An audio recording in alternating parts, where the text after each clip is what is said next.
No pressure, right?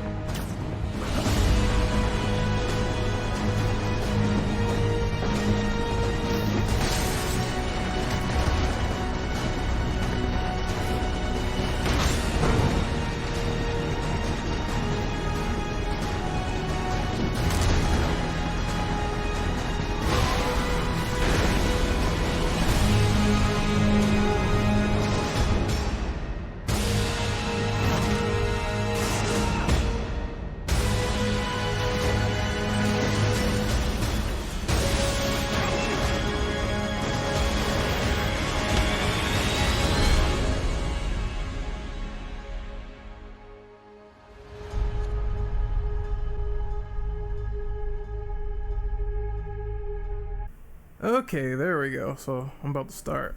Greetings, ladies and gentlemen. I also said I wasn't going to host, but I guess I will because I'm tired. So we're talking about the episodic discussion today of Marvel Spider-Man PS4. Now, for people confused, we did do a podcast on Spider-Man games before, but I think it was before this game came out.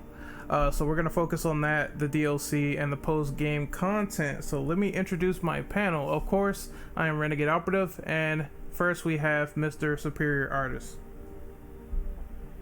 With great power comes great responsibility. How's it going, fellas? Next we have Cryo. Hello. Short, sweet, to the point. All right. Next we have Duz. Hi. Also short, sweet, and to the point. I like that. Next we have Mr. Inferno Dragon. Parker, where are my photos of Spider-Man? All right, and I think everyone is introduced. Dom is running late, of course, so we're gonna just obviously introduce him when he gets in here. So we're gonna answer the first question here. Where do you rank this game on your list in terms of best Spider-Man games? Let's use a top 3 format to make it easier. Who wants to go first? I'll do the do. It's hard for me. I gotta really think. I'll do the do. I would say, well, easily I'd say this is actually my favorite Spider-Man game. Like, it used to be Spider-Man 2, but then this thing came in. Like, to me, it's just, what if we took Spider-Man 2, put it in a blender with all this other great shit, and then we put out a game? Genius. I'm tired. Let's call it a day. Not too much else to say. This is definitely my favorite Spider-Man game, and I am looking forward to what else Insomniac's going to give, because they've got it, and they got it good. Yeah, I'd say the same thing. To be honest, I have only played like 3 of the Spider-Man games, but I've seen, clips from other ones here and there. And this for sure, like, knocks all the other one out of the park for me. Like, like in terms of gameplay, in terms of storytelling, in terms of mechanics, like everything. I'm trying to think. It's kind of hard for me because I would say yes, this probably is the best one, but it's like, you got your open world ones, got your linear ones. But again, if I'm going like open world ones, it's probably the best one. Yeah, definitely the best one for just for open world standard, because the other ones, they're good, but I think this one has like a little bit more. But it's not perfect, but it has a good amount of stuff for it for an open world Spider-Man game. I'm trying to think. Okay, so my top 3 would definitely be this game, Spider-Man 2, and the Spider-Man PS1 game. I think PS1 nails the characterization. Yeah, with Venom and everything, he's just perfect. It nails the characterization and just bringing Spider-Man to life on a grand scale. Spider-Man 2 really set the bar for open world Spider-Man games first, I believe. It really did a good job of opening the city and giving you all these moves to play with, so it was really fun. And then this game is just taking it to another level with the story, the characters, because I didn't like how the voice acting was in Spider-Man 2, the game. I thought it fell flat. And this one, they really stepped it up a notch there, so that's something to really appreciate, as well as all the mechanics and everything fun. It's like they borrow a lot of stuff from other Spider-Man games and refined it for this one, which I really appreciate. it could have been worse. It could have been Spider-Man 3, the video games voice acting. No, God, no, please. I remember the QuickTime events and oh man, dude. Or maybe Spider-Man 2. I think what would have killed it for me would be if they put QuickTime events in it. Well, I think there is QuickTime events, but you can cut them off. That's the great thing about it. Yeah. Yeah. I mean, I still remember that one thing in Spider-Man 3 video game. For some reason, I don't know why, but the way the model was rigged for JJ, it just looked like he had a long ass neck. I don't know why. And he's like, Parker, where are my pictures of Spider-Man? And Tobey Maguire's like, hey, Jameson, why are you hating? Why are you hating on my boy Spider-Man for? Hasn't he helped a lot of people out? I don't care. Give me pictures of Spider-Man. And his head and his neck's going back and forth, and it's like, that is some weird fucking modeling. So what you're saying is he's a long ass ostrich. Pretty much, yes. Huh? Pretty much. With got that, how he screams at Peter to get those pictures of Spider-Man, might as well be. You got that Andrew Garfield neck? Oh my gosh. Well, this podcast is automatically getting disliked by Andrew Garfield fans. For me, I'd have to say Marvel Spider-Man that I've played. I've played a couple of, webhead games. I have to say, for me, it has to be Marvel Spider-Man, then Spider-Man 2, and then the third one. For me, I have to say probably Web of Shadows, because from what I played of it, I did like the web slinging in it. The combat was all right, and I did like the fact you could actually switch between the symbiotes, simultaneously, even when you're just web slinging. And the fact when you have it on, everyone pretty much runs away from you in fear, which makes a lot of sense. But there was one big problem for Web of Shadows. Well, two actually. One, I think they fixed it by now. The bugs and glitches at the time. Oh yeah. The last thing was the guy who voiced acted for Spider-Man. He has the most whiny, nasally voice. Oh yeah. Where's MJ?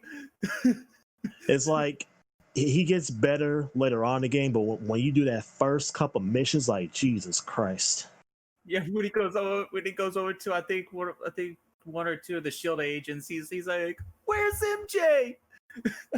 And I'm like, "Geez, calm down, Parker." Yeah. I don't know why. I could just hear his voice in my head. Just, "Where's MJ?" It's just a voice. It's like, okay, I guess, but. Yeah, those are for me. And Ren mentioned Venom, and I have to do my daily thing of Venom. Oh, not that song ever again. That made me hate that movie. Just Venom, Venom, Venom. I hope we get Eminem for Venom 2. He's gonna have to find a better rap than Carnage. I don't know how he's gonna do that. Carnage. That'd be more annoying. Holy shit. But anyone else on question number 1? Oh, I messed up. I didn't say my top 3. I was kind of rambling. Marvel Spider-Man. Shoot. Oh, Spider-Man. You know what? I'm not gonna say Spider-Man 2. I'm gonna say Ultimate Spider-Man, just for the simple fact that game was based on the comics and not a movie tie-in. I do love Spider-Man 2, but I like Ultimate Spider-Man a little bit more.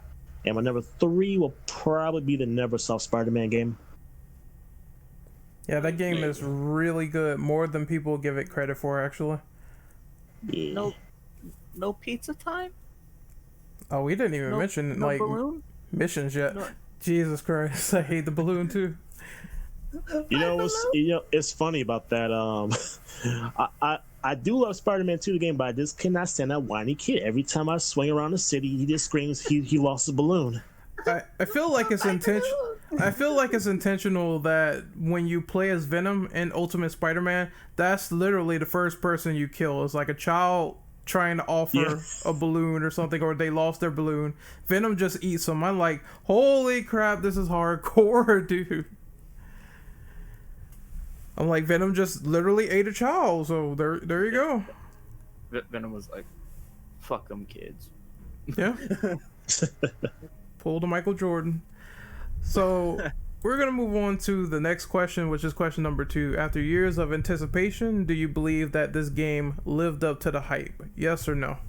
I'm going to go real quick. For me, it's definitely yes. Like, I was so goddamn excited after that first trailer in E3 2016. You have no idea. I lost my mind, literally. Like, it was a dream come true after, years of just mediocre Spider-Man games from, the other companies and everything. I think Amazing Spider-Man 2 was just meh. So that was a breath of fresh air for me.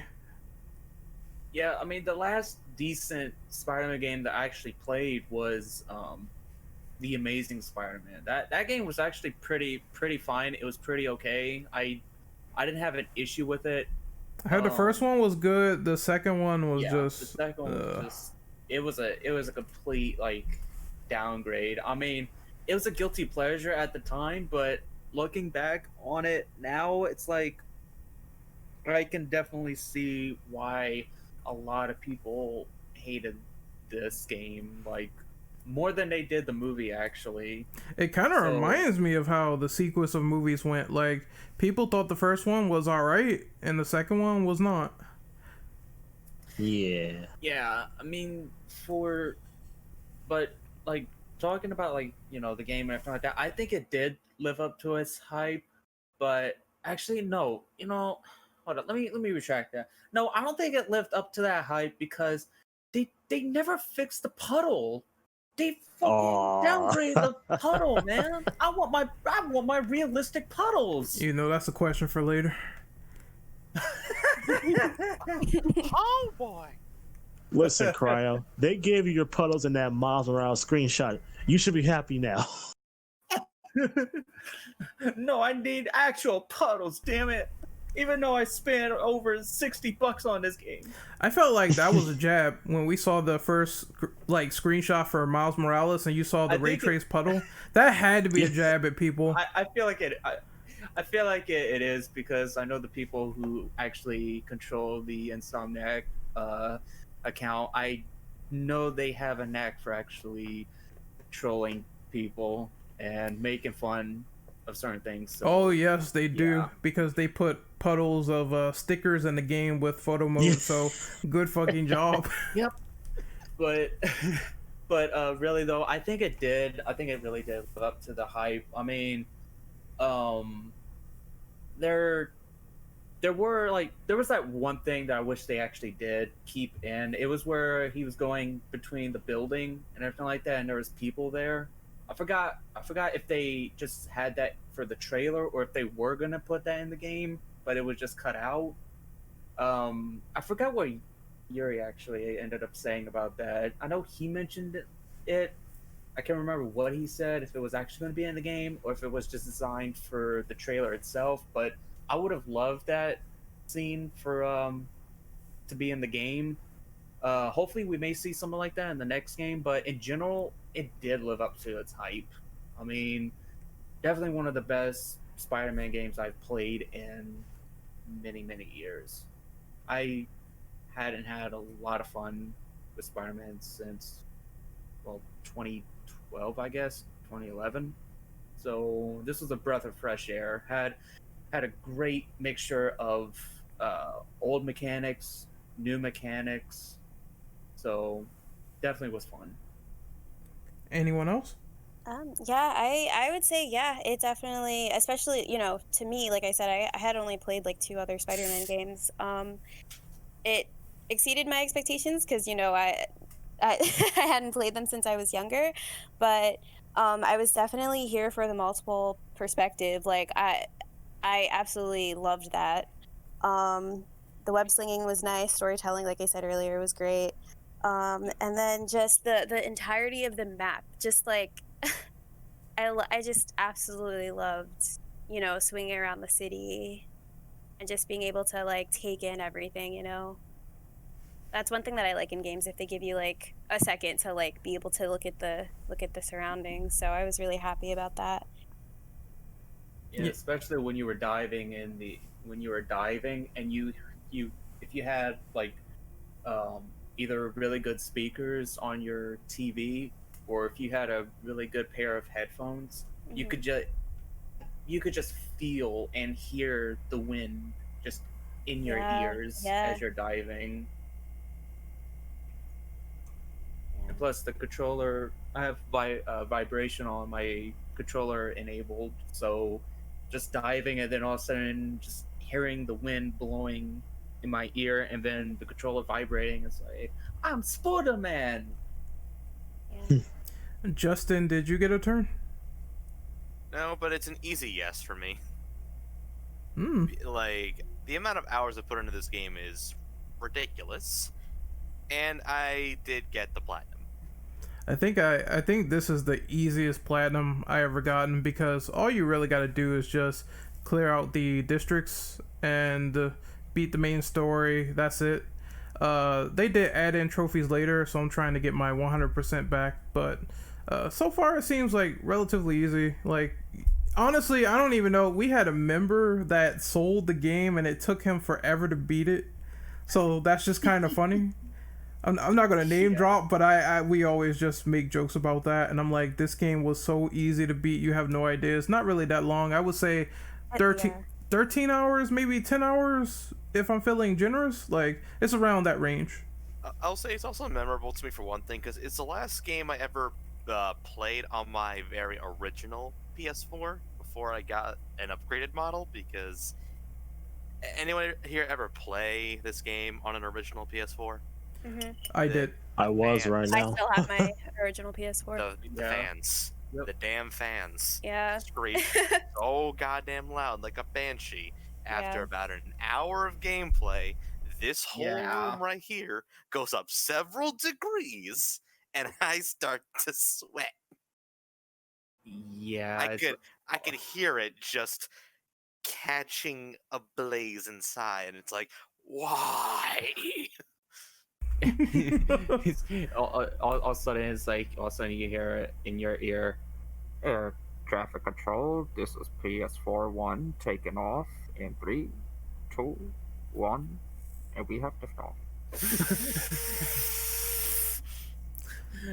I really hope they fix that for PS5, but well the way it looks, I mean, with the, you know, not to get too sidetracked, but this is really important considering, well, since Spider-Man was actually kind of graphic heavy, that's why it probably took a lot out of the original, like, fans and everything like that for the PS4. Seems like they're adding a little bit more holes in the back of the console than before. Hopefully the fans are actually more, you know, durable and can handle more. So yeah, I think they're already focusing on that from the patents. So we could just simply move on to number 3 about the web swing. Wait, whoa! You didn't ask me. You asked me if the game was to the hype, sir. I am sorry, sir. Go ahead. The game didn't build to its hype because, shoot, before this game came out, the last good Spider-Man game was in 2010. 8 years later, we finally have a good one. So yeah, it exceeded most of my expectations. So it's not perfect, but it's a damn perfect Spider-Man game we have so far. I can't wait for the sequel. I was about to say, you had better say yes, or we would have had Andrew Garfield you.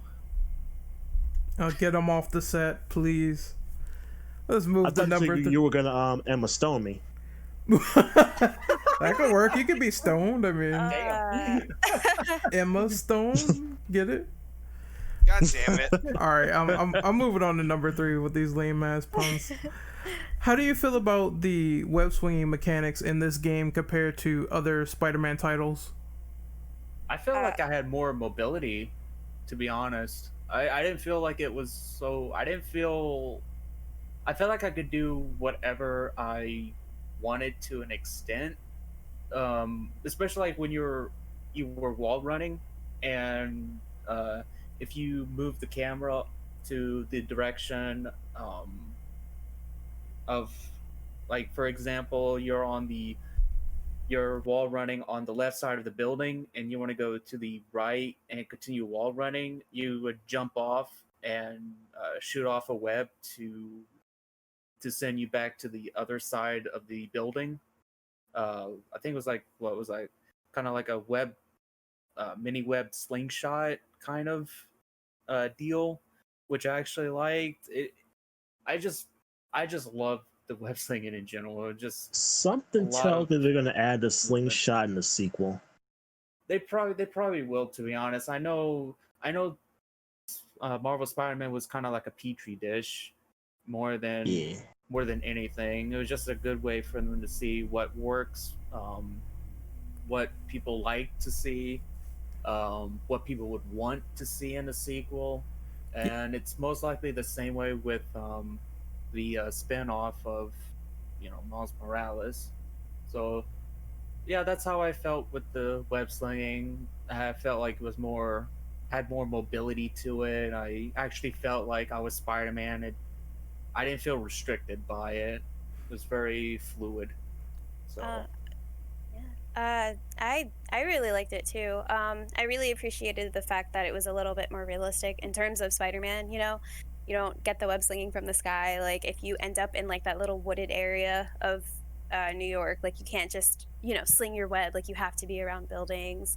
I really appreciated when you could like point dive to like a specific point on a building and then just like build momentum off of that to continue swinging through the city. I really appreciated it in this game. I am surprised that the slingshot is not in this game, but it was in Spider-Man 2. But then again, it is kind of weird. Yeah, it is kind of weird to control considering that you're stuck on two buildings, but it was cool to do a launch pad move. I think they kind of fixed it where you can be in midair and like shoot a single web and Spider-Man will go straight, so he keeps the momentum going. I also like that in this game, compared to other Spider-Man games, there's like when Spider-Man runs up on walls and everything, he can run up a catwalk as opposed to getting stuck. And that's something that I really like. Like, keep the momentum and the locomotion going for the character without stopping him or slowing him down way too much. I also like that, well, I guess some people might say, oh, it's kind of a little bit unrealistic because I'm pretty sure like Peter Parker could still take some fall damage, but in the original Spider-Man 2, they had fall damage where if you jump like super far to the ground, you would die. In this game, you don't. So it's kind of, a little stress off the player, and it really works like super well. I think they nailed it for the most part. That's the one thing that you really need to get right for Spider-Man games. You have to get those web swinging mechanics good. Otherwise, it's just the main part of the game is just shot, Yeah, I did like the web zip.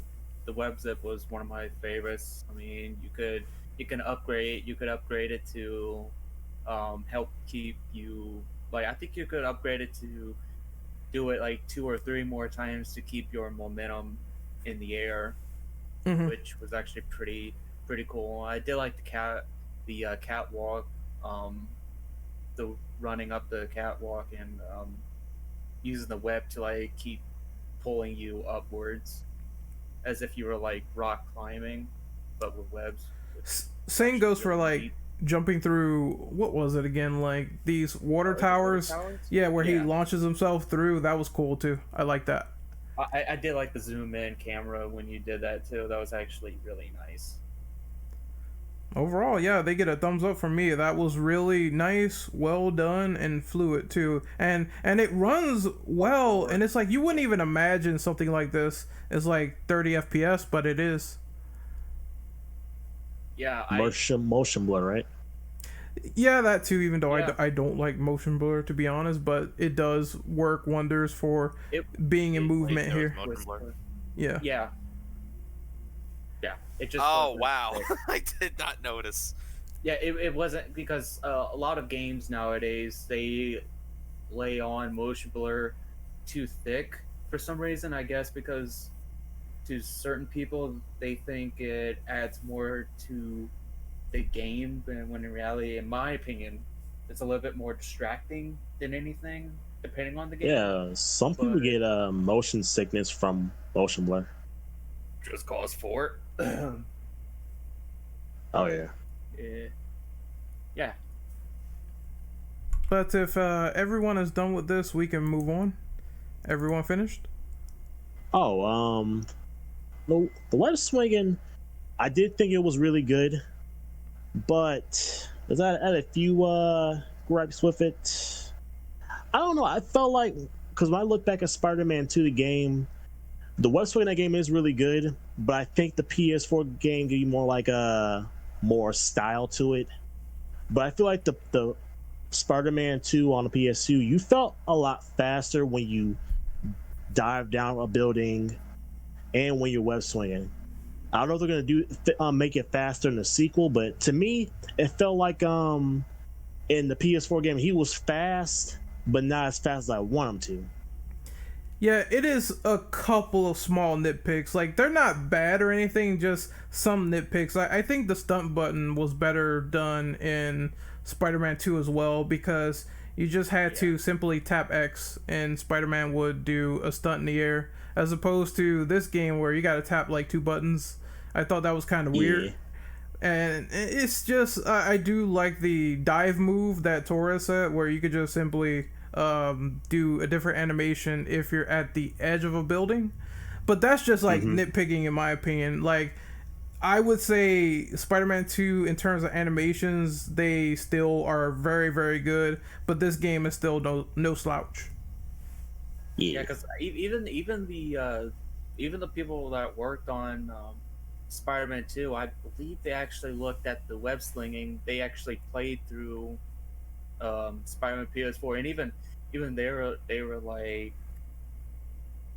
were like amazed. I think they liked it. Yeah, they said they liked it. They were saying how it was pretty much almost like how they did it, but Insomniac had done it like better, pretty much. And hearing them say that, it's like wow, Insomniac must have really paid close detail to the older Spider-Man games for this, because it seemed like they try to iron out the web slinging issues the older games had. Yeah, it's not perfect, but I would say that Spider-Man 2's animations is really good, but this one is also like super good as well. It's just like small little nitpicks that I wish was kind of in this game, but maybe that's something they can improve for Miles Morales. And speaking of which, that is going to be a question in the document later, but really quickly, how do you feel about like some improvements that could be made to the sequel?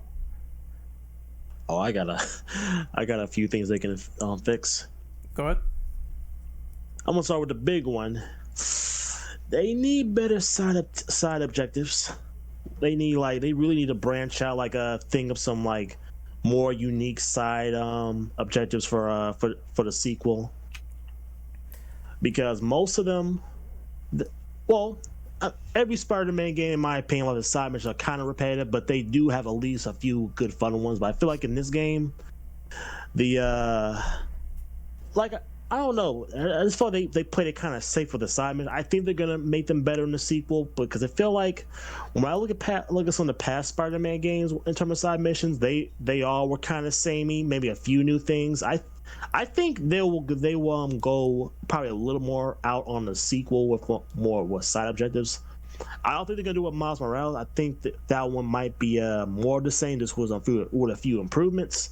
But I think with the official sequel, they're really gonna like, I don't know if they're gonna go Witcher 3 type of side objective, like everything feels important, but I don't know.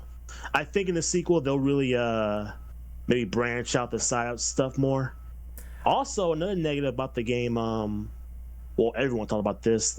I think they're probably gonna get rid of this. The Mary Jane stuff. In my opinion, either make it more fun or just get rid of it. Yeah, get rid of what? Mary Jane missions. Yeah, I agree. Like, yeah, those stealth sections. It's like we already have stealth sections with Spider-Man in the game, and he has superpowers. So you're switching to this human being where it's not as fun, and you just have a stun gun. I think she gets a stun gun later, and it's still not fun. Yeah. So I'm like, you might as well just get rid of it because it's kind of a pace breaker in my opinion. The only fun mission with her was in the Grand Central Station, but it makes you feel like, why can't I just play as Spider-Man? Because all you're doing is you're stuffing around and you're telling Spider-Man to attack web people. these thugs. Yeah. I'm like, why can't I just play as Spider-Man doing that? I'm probably the only one that actually did not mind it at all. I mean, I didn't mind them either, to be honest. Interesting. I think I got what I think. Not to say people don't get why they added her missions into the game.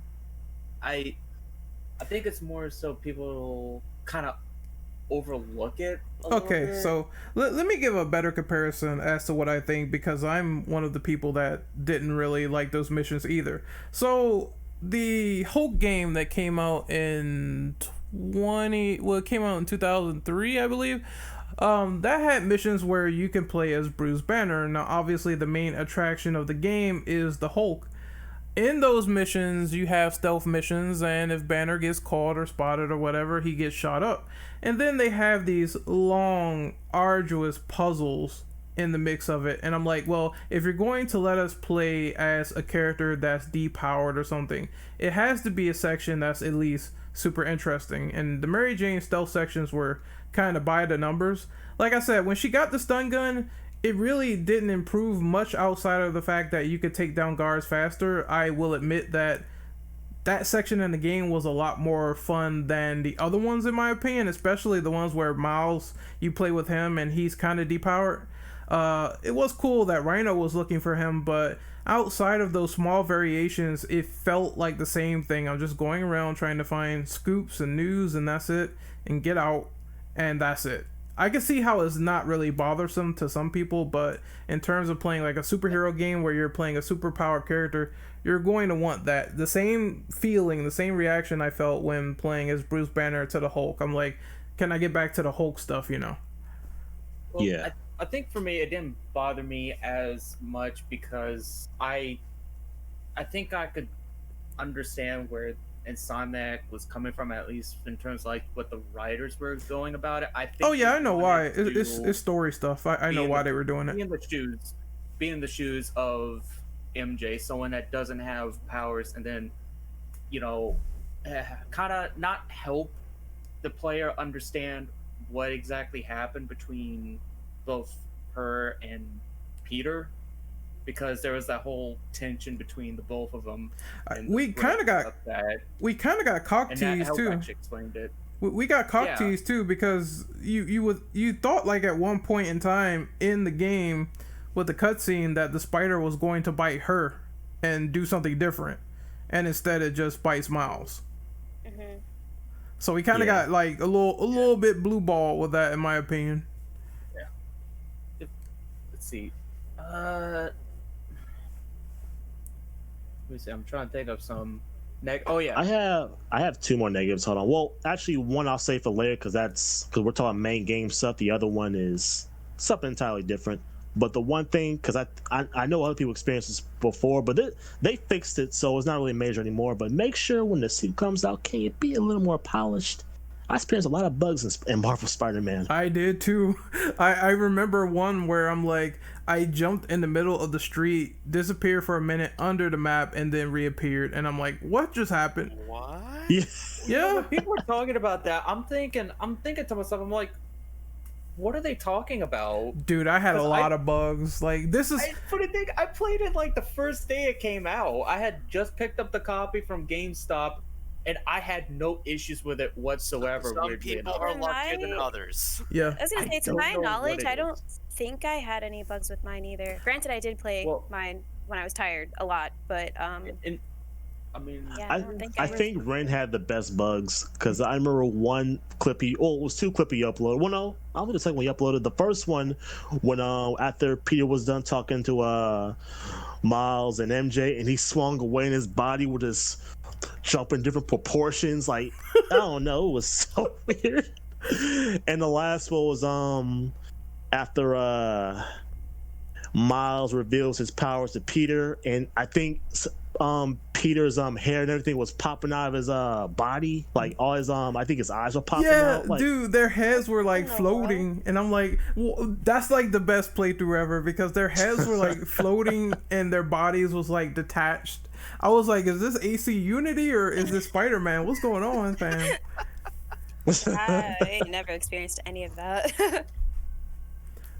It is so funny, but you know, I agree with the side missions too. Like they could be a bit more refined. Like I don't know how I feel about Peter Parker jumping through smog and collecting bird poop and doing all this extra stuff with Harry Osborn. I'm like, yeah, that it seems like such remedial tasks. It's like it could be a little bit better. I was gonna ask, because I don't know about this one. How do you feel about like the lack of suit damage in this game? Because really, your suit only doesn't really get damaged at all. Like during cutscenes, the only time I ever got damaged was the first Kingpin fight. But when you're using any suit in particular, like let's just say the fight when you first fought the Sinister Six, your suit only got dirty. You don't really see any suit damage. It is a little bit immersion breaking. I'm not gonna lie. Yeah, I felt the same way. It's not the biggest deal in the world, but it would be cool considering that they do have like damage suits in the game. I think one of them they let you keep, and That was the classic suit. Yeah, and it's weird. classic. It's very weird how that doesn't happen to any of the other costumes. It's kind of strange. Yeah. Well, it does happen to the anti-ox suit, but that's only for one mission. Oh the yeah, last mission. and I think it starts in a cutscene. That's when the mask gets like knocked off.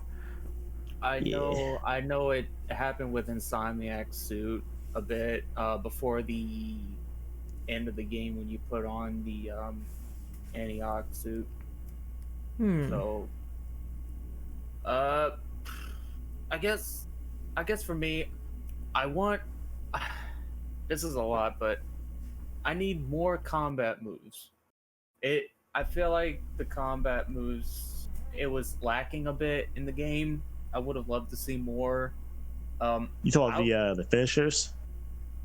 And I think it just means in like general. more hand-to-hand stuff because Okay. there is combos in Marvel Spider-Man, but Yeah. compared to something like Spider-Man 2 where you're like doing all this cool shit like hanging people on lampposts and doing the web ball into a combo into another combo, and I think there's also a move where you can power drive someone. That stuff is not in Spider-Man PS4. It's like they could definitely do a wanna little see bit more that. with that. Yeah. The finishers are cool. Because maybe there were like the gadgets and stuff too. Whereas like you did have that I can't think of it right now, where you had the gadget that would like pin them to the wall or whatever. Like I don't know. Trip mine, yeah. Oh yeah, the web. Oh, yeah. The web trip mine. Yeah. That was so fun in stealth sections. It was cool, I'm not gonna lie. I loved it. I want to see that move where you could. I think it was called the multiple web throw, where you could web up multiple enemies, and you could swing them around, and then be able to throw them. It was in Spider-Man 3, the video game. There's also in Spider-Man 2. Yeah, I would I think I remember love that in to Spider-Man see 2. that. There's I would also love to see that. can you like whip the gun out of their hands with the web? Because I swear you could do Yeah. that in older games. Okay. Yeah. You can do it in this Yeah. one, too. Yes, you can. Yeah. Awesome. I want more aerial combos too, and I want aerial moves in general, like more than what we got. Like I want a web sling high in the air, and I want to be able to like, I don't know, do tricks, more aerial tricks in the air and everything like that. And I guess you could also call that like more swinging moves as well. And also kind of add a little bit to what Torres was talking about with the side missions. I wanna see more side missions that actually have story to it. Like, Yeah.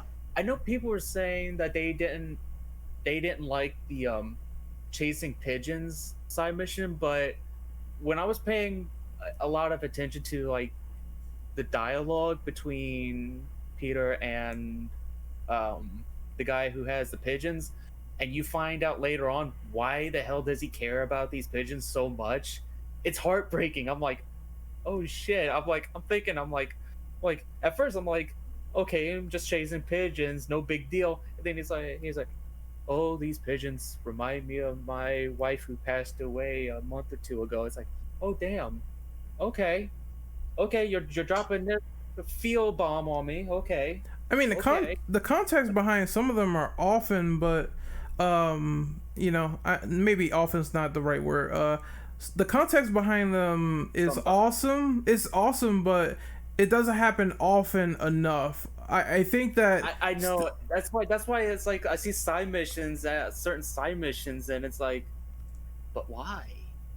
Yeah, but I still feel like the king of side missions, in my opinion, for superhero games has to be Arkham City. At least reach that where you are going around and you are discovering some real shit in that game, and the stuff with Hush and finding out the mystery behind that was awesome. I think if the game had side missions to that level where they do truly matter and they're structured in a way where you're building up to something, that would be incredible in my opinion, as opposed to just messing around with spider bots sometimes and it really not having a satisfying resolution.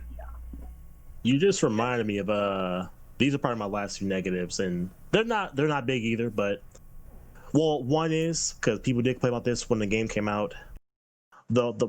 My small negative, they need to since the game has stealth and it's pretty easy, I think they should make this stealth more challenging in the sequel, because it feels like Spider-Man can get out of anything.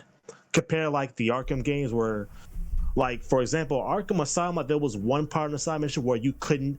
Well, they put bombs on the those little gargoyle things that he usually swings on. Like, I don't know, just make the stealth a little more challenging in the sequel, because the stealth was fun in this game, but I feel like it could have been more challenging. And the last thing, well, everyone said, but I think everybody said this when the game came out. The game needs better boss fights. There was probably like 3 or 4 really good ones, but the rest were kind of meh. So we got some breathing on the mic. I think that's wind. Yeah, some That wind. might be me. Sorry. Okay. But yeah, just I agree with that, and well, the DLC they just flipped that entirely around, but I'm gonna complain about that later. But yeah, in the main game, the stealth was just way too easy. To actually To like piggyback off of. Oh, go ahead. Can I just ask, what the hell's the point of stealthing the first wave, but then they just catch you for the next couple waves? It's like, the hell's the point of stealthing then? I could just Leroy Jenkins my way and it'll affect nothing. You're talking about like Kingpin's hideout or what Fisk's hideout? Just like any kind of hideout. Oh, I think multiple waves of enemies. Oh, so what's the point of me stealthing wave 1 if they're just gonna catch me in the rest of them? Why can't it be like Arkham where I could stealth take down everything? Oh yeah, that's true. Probably because that would be too easy. Because that's Arkham's biggest issue.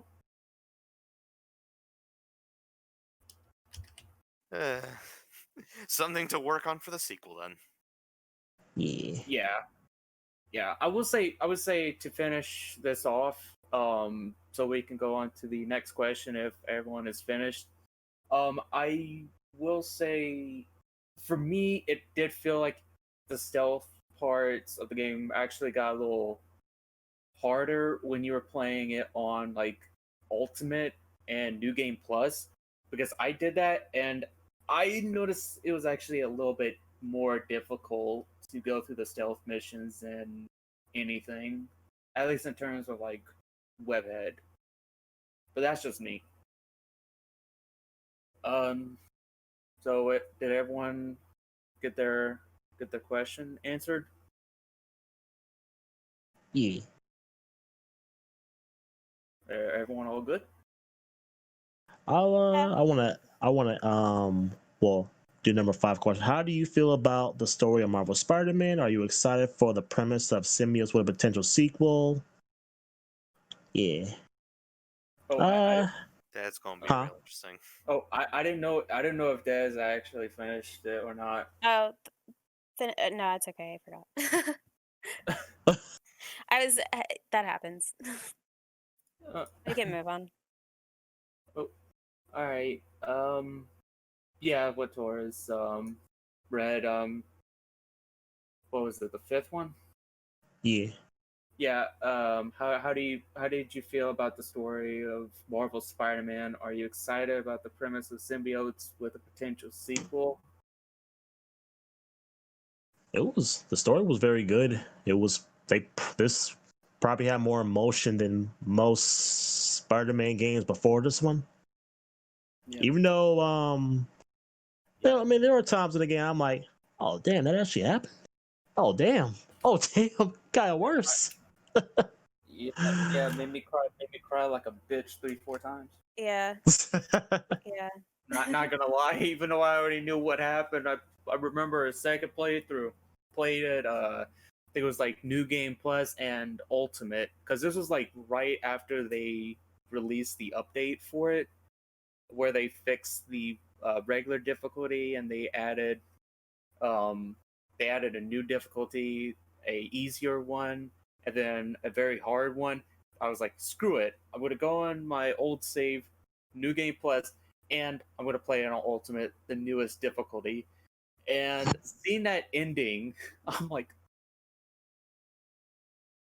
damn it, I promised myself I wasn't gonna cry. I'm like, I already know what happens, but damn. It's like the worst though, so.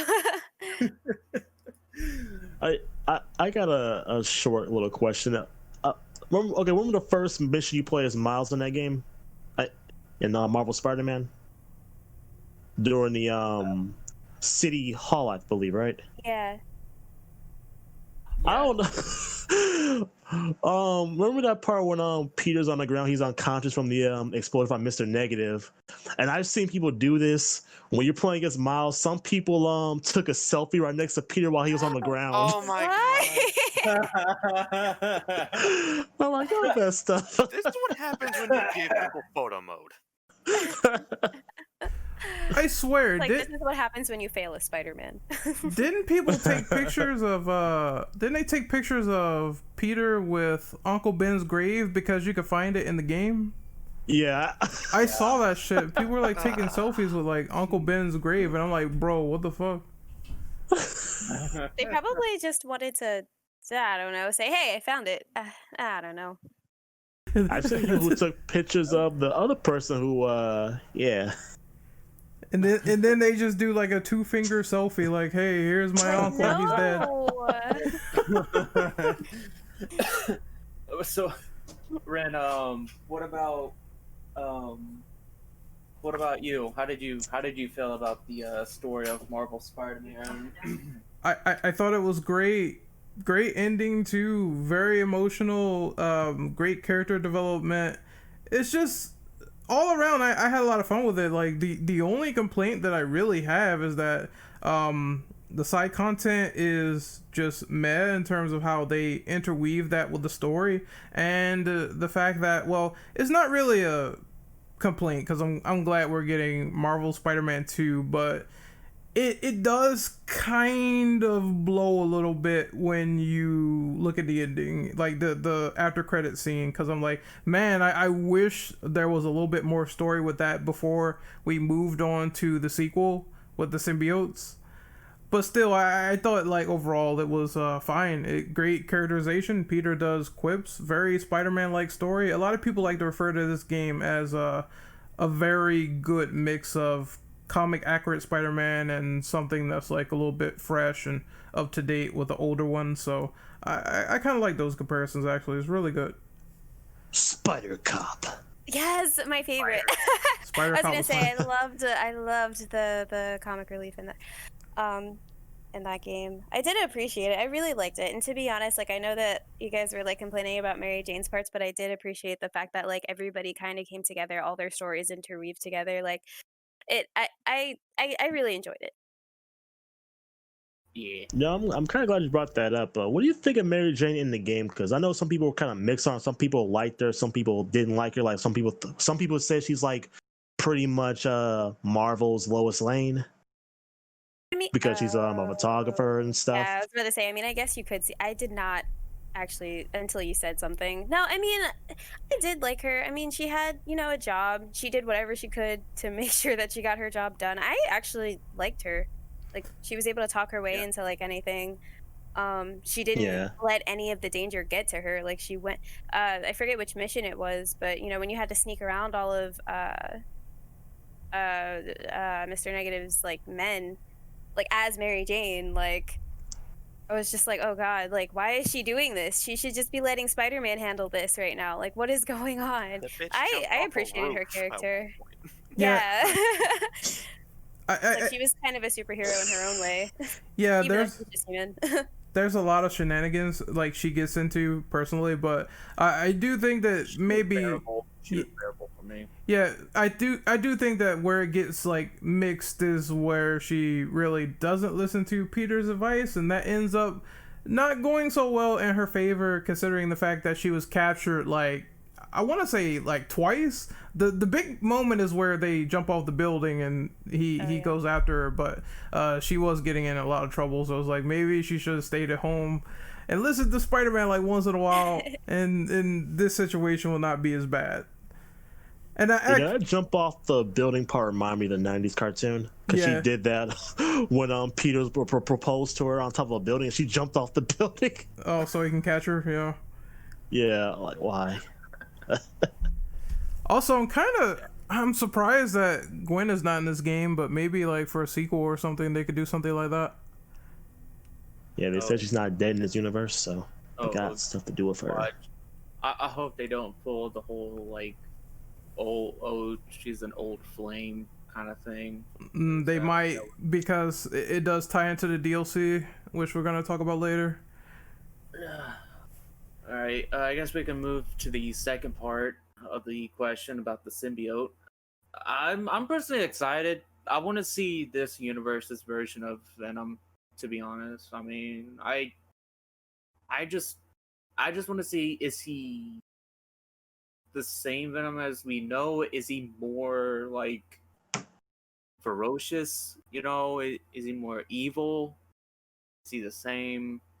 I just want to see more, especially if Peter actually ends up getting in contact with the symbiote at some point. It's gonna get on him. It's a given. It's just gonna be on Harry, which is once again very different compared to what we're used to with Brock. Even though I think they claim that Eddie Brock is around in this universe, like a lot of characters that you would find through like collectibles, you find out more about them through there, like Sandman, everybody else. Yeah, I do remember a mention about Eddie. So, most likely that's what's going to end up happening. It goes from Harry to Peter, and just like usual, Peter's like, I don't want this anymore. It's changing me into somebody that I'm not. He ends up getting it off and goes to Eddie somehow. So, would be pretty cool to see that, to be honest. He for a fact we're gonna get the symbiote suit.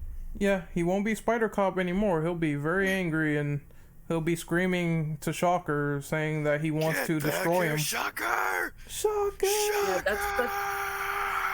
and he'll be walking down the street snapping his fingers. Oh no! Not dancing, emo Peter. Oh, you mean Emo Peter is Johnny Emo Bravo? Peter. Speaking of that, Ren, I remember I talked to you about this when the game had came out, and I think you and I had just beat it. Mhm. I mentioned how it would be really, really neat. I think Taurus, you may have been there as well.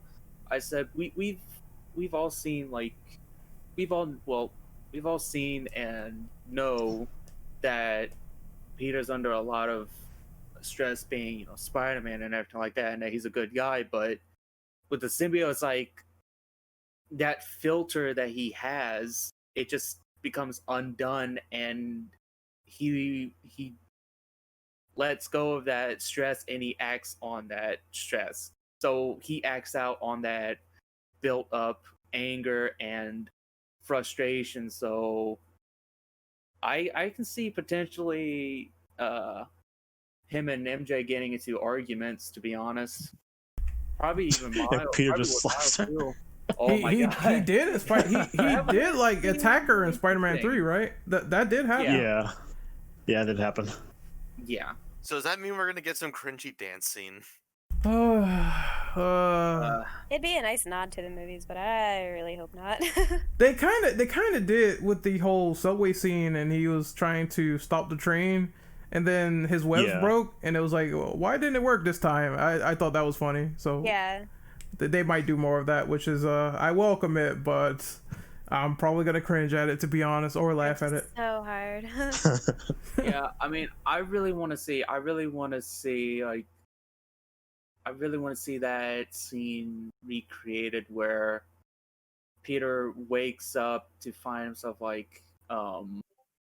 outside, just clinging to a building, the side of a building, and he's like, where the hell did this even come from? This I should be questioning this, but it just feels so good. And you just see him like web slinging, and it seems like he's more faster, more agile than normal, and he's just really getting into it. He's like loving it. He feels so powerful with it. I really want to see that, to be honest. And then the slow like gradual change between his normal attitude to, him being, pissed off. Angsty. So, Symbiote Spider-Man is basically angsty Spider-Man. Do you think Miles should get his own symbiote in this game? I'm not in the sequel, or probably later down the line. That'd be cool if because they're already trying to mentor Peter to take care of Miles Morales, so him being in danger like that would be an interesting story tidbit for Spider-Man 2, to be honest. Yeah. I do think if they have the symbiote, or they probably are in the sequel, they should take some cues from Web of Shadows, because Web of Shadows, when you play the game with the symbiote, the gameplay feels, I would say, a little very different. Like you use more emphasis with your with the symbiote powers. And another good one is Shattered Dimensions with the symbiote suit with the rage ability. Spider-Man 3 had the same thing, but it was kind of boring in that game. But Shattered Dimensions with the rage mode, you could pretty much take down like a whole group of enemies with your symbiote and stuff. So I like to see how they incorporate with the sequel. It's gonna be really cool. Backtrack to like, I was gonna say, backtracking to like Miles, as far as him being in danger, I think it'd be really cool to have his, tables kind of turned, as far as, him being like, oh shoot, like I kind of have to be the hero now, where he has to, instead of, being saved or being taught, like has to save Peter or something. You know what I mean? Yeah, I mean, when Taurus mentioned that, one thing that went in my mind is like, what if instead of after Spider-Man gets the suit, what if it doesn't immediately go to Eddie? What if it immediately goes to Miles? And then from Miles it goes to Eddie, because to be honest, Miles most likely has pent up rage and a little bit of anger because, well, his dad passing away, and him basically having to take care of his mom now, and having that weight on his shoulder, all while being Spider-Man as well, or being a Spider-Man. That kind of stress put on someone's mind, and then them having to push that away so it doesn't get in their way when they're trying to protect people, or end up like lashing out at somebody because of that pent up stress. I think he would be a perfect candidate, as much as that sounds a bit awful to say. I think he would be a good potential candidate for somebody in possession of the symbiote. I think also on top of that, like, he's still pretty much a kid too. Like, he doesn't even get to, be a normal teenager. Yeah. I think that kind of makes sense. Yeah, because that's why I told the guys in the group. I'm like, I have a feeling we're gonna see him kind of like, as far as like web slinging in general, probably see a little bit of shakiness to his web slinging a little bit, because I'm pretty sure he's not gonna get the web sling just like that. I know he has to be a little bit shaky until later on in the game. But there was one thing I do want for the sequel for this game, or maybe in the Miles Morales game, like, because we already know in the first game, Mr. Negative blew up City Hall and pretty much killed Miles' dad. I really want to see Miles Morales with his spider powers fight Mr. Negative. I want to see, like, I know Miles will get very emotional in that fight because he's the one who killed his father. Because I actually would like to see that in the game. Oh yeah, I would too, actually. Like, Miles wants to kill him, but Peter trying to convince him not to do it, or something like that. Yeah. Has everyone answered 5 or given their thoughts with 5? I think we're good. All right. Yeah. All right. Question number 6. What are your first impressions of Spider-Man Miles Morales? I have to say, it actually looks really good, especially given with what I saw from the leaks before they were even, because I thought the leaks were actually like false. I thought they were just written by someone who was just seeking attention and everything like that. But upon seeing this reveal and seeing that a lot of it looked like how it said it was going to be in the leaks, because Torres knows what I'm talking about. If the leaks are actually true, which so far it has, I think this would be right up there with Insomniac's Marvel Spider-Man, to be honest. It definitely looks really good. I think it's gonna be good, but I guess the only issue I'll probably have is like how long it's gonna be, because usually these standalone experiences are not sometimes as long as the main game. I do think though that it's probably going to be a quality product because it is Insomniac, so they do put love and care into their games. But hopefully it's a really meaty experience, because they are essentially, for all intents and purposes, they are taking the blueprint of Spider-Man PS4 and putting it into Spider-Man PS5. There are differences, but I don't expect them to be like super fast, to be honest. Like, change animations, costumes, missions, story, sure, but a lot of other stuff like basic gameplay mechanics I think is going to be like the same. Yeah, that's why when people were yelling out, "Oh, this is a DLC," it's like, no, it's not. Stop. Oh, that's a question for later. It is down in the dock. There's Well, such a big difference between DLC and a standalone / spin-off game. We'll talk about it when we get there. Yeah. Anyone else on Miles Morales? I got something. My first impression on Miles Morales was actually pretty cool and funny at the same time.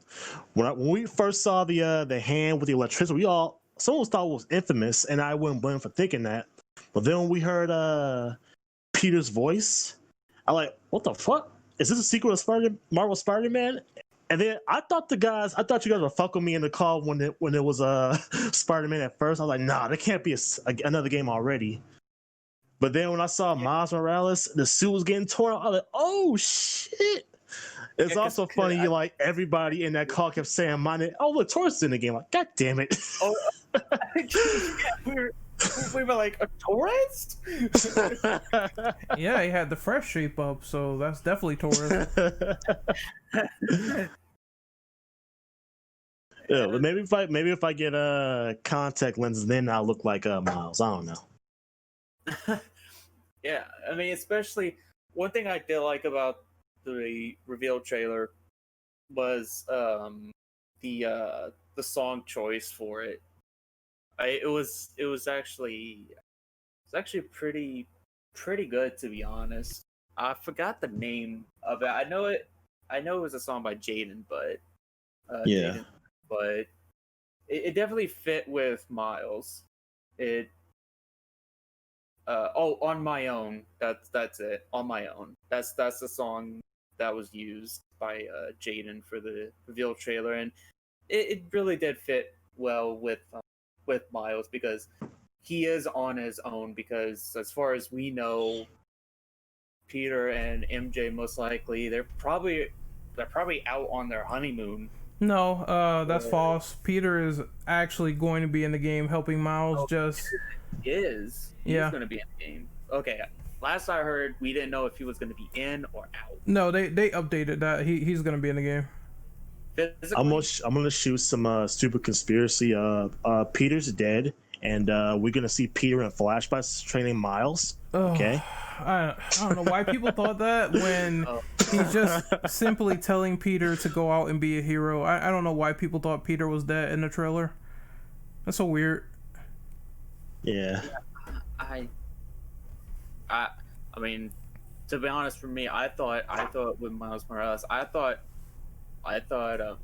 if he was going to be there physically, he would just hear his voice, like he'll call him up or something like that, and while he's supposed to be on like his honeymoon or something like that, and just like, who's that? Who is that you're talking to on your phone? I thought you said you weren't going to do superhero stuff on our honeymoon, and everything like that, because I thought that would be kind of hilarious. No, well, I think in the DLC they were alluding to the fact that Miles is learning his powers slowly. Like there was that sort of call where he said he broke his toe while trying to be agile on a building, and he ended up in a hospital. So yeah, I think they're just sort of leaning into those implications, and then after this standalone after this standalone content, they're going to lean more into Spider-Man 2, and then since they have the blueprint, I assume maybe that will be next after Ratchet Rift Apart. Yeah. So overall, I mean, I saw the trailer. I'm pleased by it. I think it's cool that it's coming out at the launch of the PS5, because that means we have something to play in the meantime that's interesting from a critically acclaimed game. So I think that was a smart move by Sony to do something like this. If they really want to get people to play, give us. I'm just playing around. I was saying, if they really want us to get a PlayStation 6 in the future, give us a Spider-Gwen game, Kappa. Spider-Gwen? Come on. I mean, I wouldn't mind playing. I'm being serious. I wouldn't mind playing that, but yeah, they might do it. You never know. Well, also, all of a sudden, she's up with Miles, and he just puts a hand on her shoulder and goes, "Hey." Oh my god.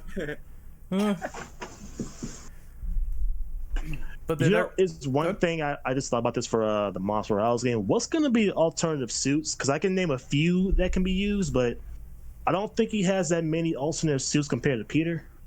Into the Spider-Verse, definitely. But yeah, you're right about that. I talked about that in my video. He doesn't have like really a lot. I'm going to go off what Dom claimed. He said maybe it would be a good idea for them to do custom outfits, because it means that, yes, they can be creative and make their own suits, as opposed to making like stuff from the comics, which is not a lot of source material. Yeah. Just do. Also, I had one What? theory that I might be right about this one, but I think in Marvel Spider-Man 2, Miles will get his own Insomniac suit, just like Peter had his own Insomniac suit in this game. So I think the one he has right now, just like this is what you'll get right now, but when the official sequel comes out, you'll get Insomniac's take on the Miles Morales classic suit. Yeah, the black and red. I wouldn't mind that. Yeah. It could be something like the dark suit, like just make some sort of variant of that. Maybe Peter gives it up because I think that's an original costume and that was made by Black Cat. Oh yeah. Yep. Anyone else on this question?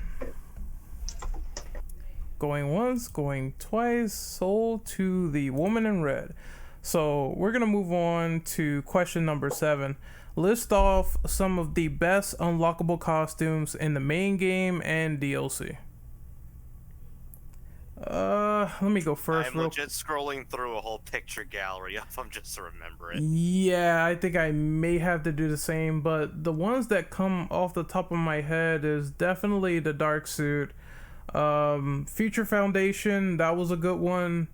And the Iron Spider classic, I like that one too. Also the MCU outfits that you get, like the one from Spider-Man Far From Home and the other one from Civil War. I love them. Oh yeah, the Stark suit. Yep. Ren, Yeah, you forgot one suit, the suit that everybody complained about that was in the launch of the game. Oh god. Well, okay, to be technical, that one's given to you for free. I think the True. question more pertains to ones you actually have to work for to unlock. I mean, Oh yeah, you're right. the whole question pertains to like all the suits that you get, but I mean, I like the Raimi outfit, I'm not gonna lie, but to be honest, there's so many classic outfits in the game, not as many as armor, but there's a lot of classic outfits that are the tried and true Spider-Man red and blue, you know? And Yeah. outside of like all the other ones, like Future Foundation, where it's like black and white, I don't think it's like that amazing as people make it out to be. It's like if you like the Raimi suit that much, that's cool, but compared to all the other costumes, I could find a couple of more that's better. Oh, no, I just like the Raimi suit just for the pure fact that I did enjoy the Raimi movies, so Yeah, it's for nostalgia. playing with the Raimi suit feels incredibly surreal, and it kind of, to me personally, feels like, oh, so this is what Spider-Man 4 would have been if Sony hadn't been a bitch. Yeah, that's true. Oh yeah, because Vulture was supposed to be in Spider-Man 4, and Vulture is in Marvel Spider-Man. So Yep, they screwed it up. I'm also going to add in the Antioch suit. I know they just gave you that one after the main game is done, but I do love the design of the Antioch suit. I gotta Yeah. list I really mine. like the Spider Armor MK2 suit. I played most of the game in that suit.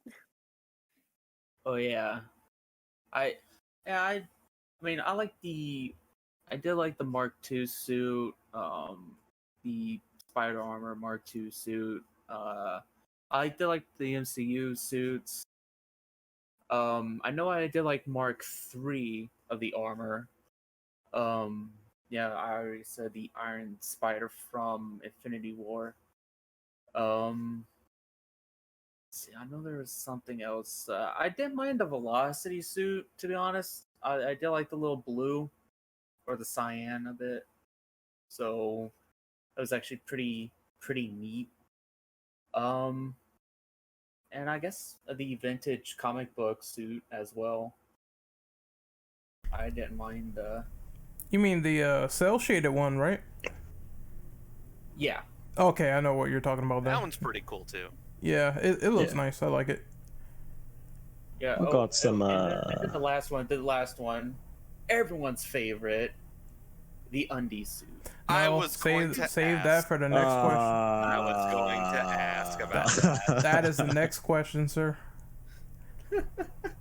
Actually, is everyone done with this one? No, let me list my suits. The Insomniac suit, the Scarlet Spider suit, the red and blue one. I do like the Secret War suit. I don't know, it just like feels a little bit different. The Homecoming suit.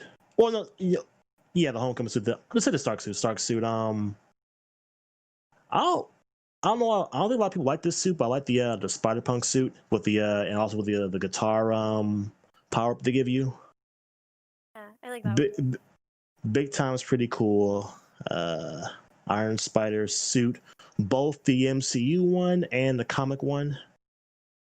I like both the 2099 suits. The comic vintage one, I like that one too. Last Stand. The anti-ox suit, Spider-Man armor MK1. This suit, I think Ren was like, really, they put this in the game, but I actually like it. The Spider-Clan suit. Oh yeah, the manga-looking Spider-Man. I just like maybe because I like the comic. That's probably why I like the suit that was in the game, and it was kind of different. I do like the black and red Scarlet Spider suit. The Into the Spider-Verse suit, the Far From Home suits, and Future Foundation. I guess I have Raimi suit, even though I think I do think the suit looks great in the game, but I'm like, I don't know. But those are my favorite suits. Did anyone like the Spirit Spider suit? You mean the Ghost Rider one, or? Yeah. It's all right in motion, but it's not my favorite. I would say it's decent at best. Yeah. Oh, I mean, it's not my favorite, but I thought it was really cool.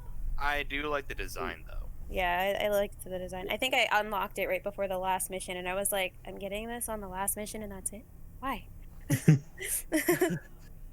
Oh, I also forgot about me liking the Antioch suit and then the Dark suit, the one that you get for completing all the Black Cat. Oh, I forgot about that one. Yeah, I forgot about that one. Especially because of the story behind it. So, yeah. That's my last favorite. Let's move on to negatives. Oh boy. You already know which one I'm going to list. That stupid undies outfit. I'm like, why? I know it's fan service for the ladies, but the fact that it's going from that Greg Miller joke because he was wearing that in representation for Spider-Man is kind of just weird, to be honest, that they consider that like, yeah, this giant naked person is our consideration for an outfit. I just don't get it. Like, yeah. It's such a weird joke outfit, and I just don't like it. I don't think any civilians in good old New York would just want to hear, in the distance and look up and just see like two spider sacks just staring them in the No. That's our savior. I'm trying to think of other awful ones. Well, there was one in the DLC. I think it was the Cyborg Spider-Man or whatever. It's kind of like, don't get me wrong, it's like not the worst outfit in the game, but I feel like it's way too much going on. Like, you have the robot arm, you have the bandana, you have all this other shit.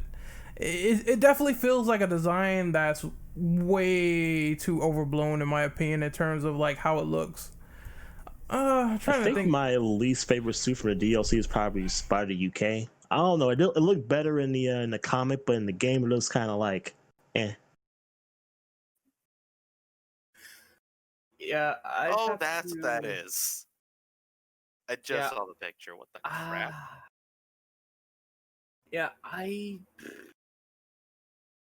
I'd have to say, for me, it has to be the Cyborg Spider-Man suit. That's one of my least favorites. Damn, I was just wearing that in the game not too long ago. It still looks better than people on the boats, though. Oh yeah, I remember that. Y'all remember the boat people? Just gotta get that joke out of the way real quick. Remember this abomination? Yeah, I do. Where they were all like deformed, but I'm like, people were pointing that out as an issue, and I'm like, well, it's so far out, and it's hard to really. I don't even think you could swim. You could just jump in the water, jump out. That's it. No, I understand why. It's just when you see it, it's just. Bleh. It's horrifying. It looks like last night's lunch. I don't know. Didn't someone say this is supposed to be reference to the PS1 game? I think so. That would be really freaking meta, but at the same time, that'd be funny as hell. I'm trying to think of other bad suits that I just did not like. The Aaron Aikman.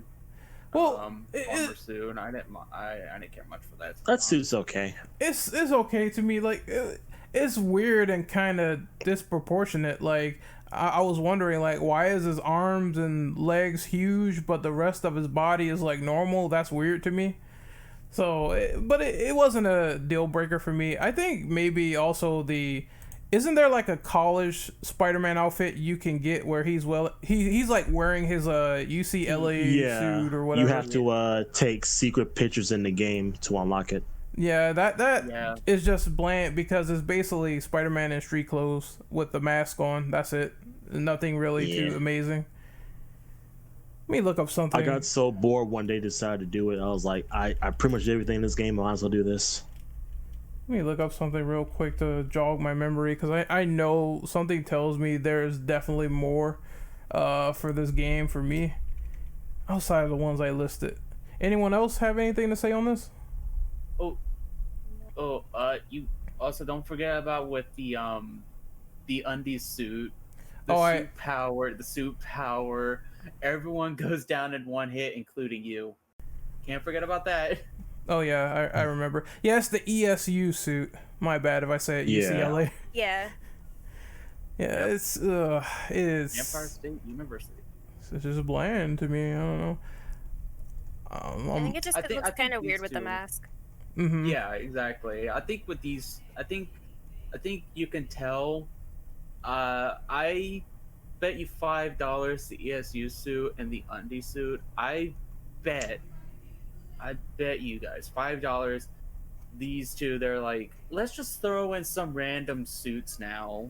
We've already gotten these suits down. We've put these down onto a list. Screen Rant is garbage. Dumb ones now. Let's not even try now. Let's try to be funny. Let's just do one of him in his undies.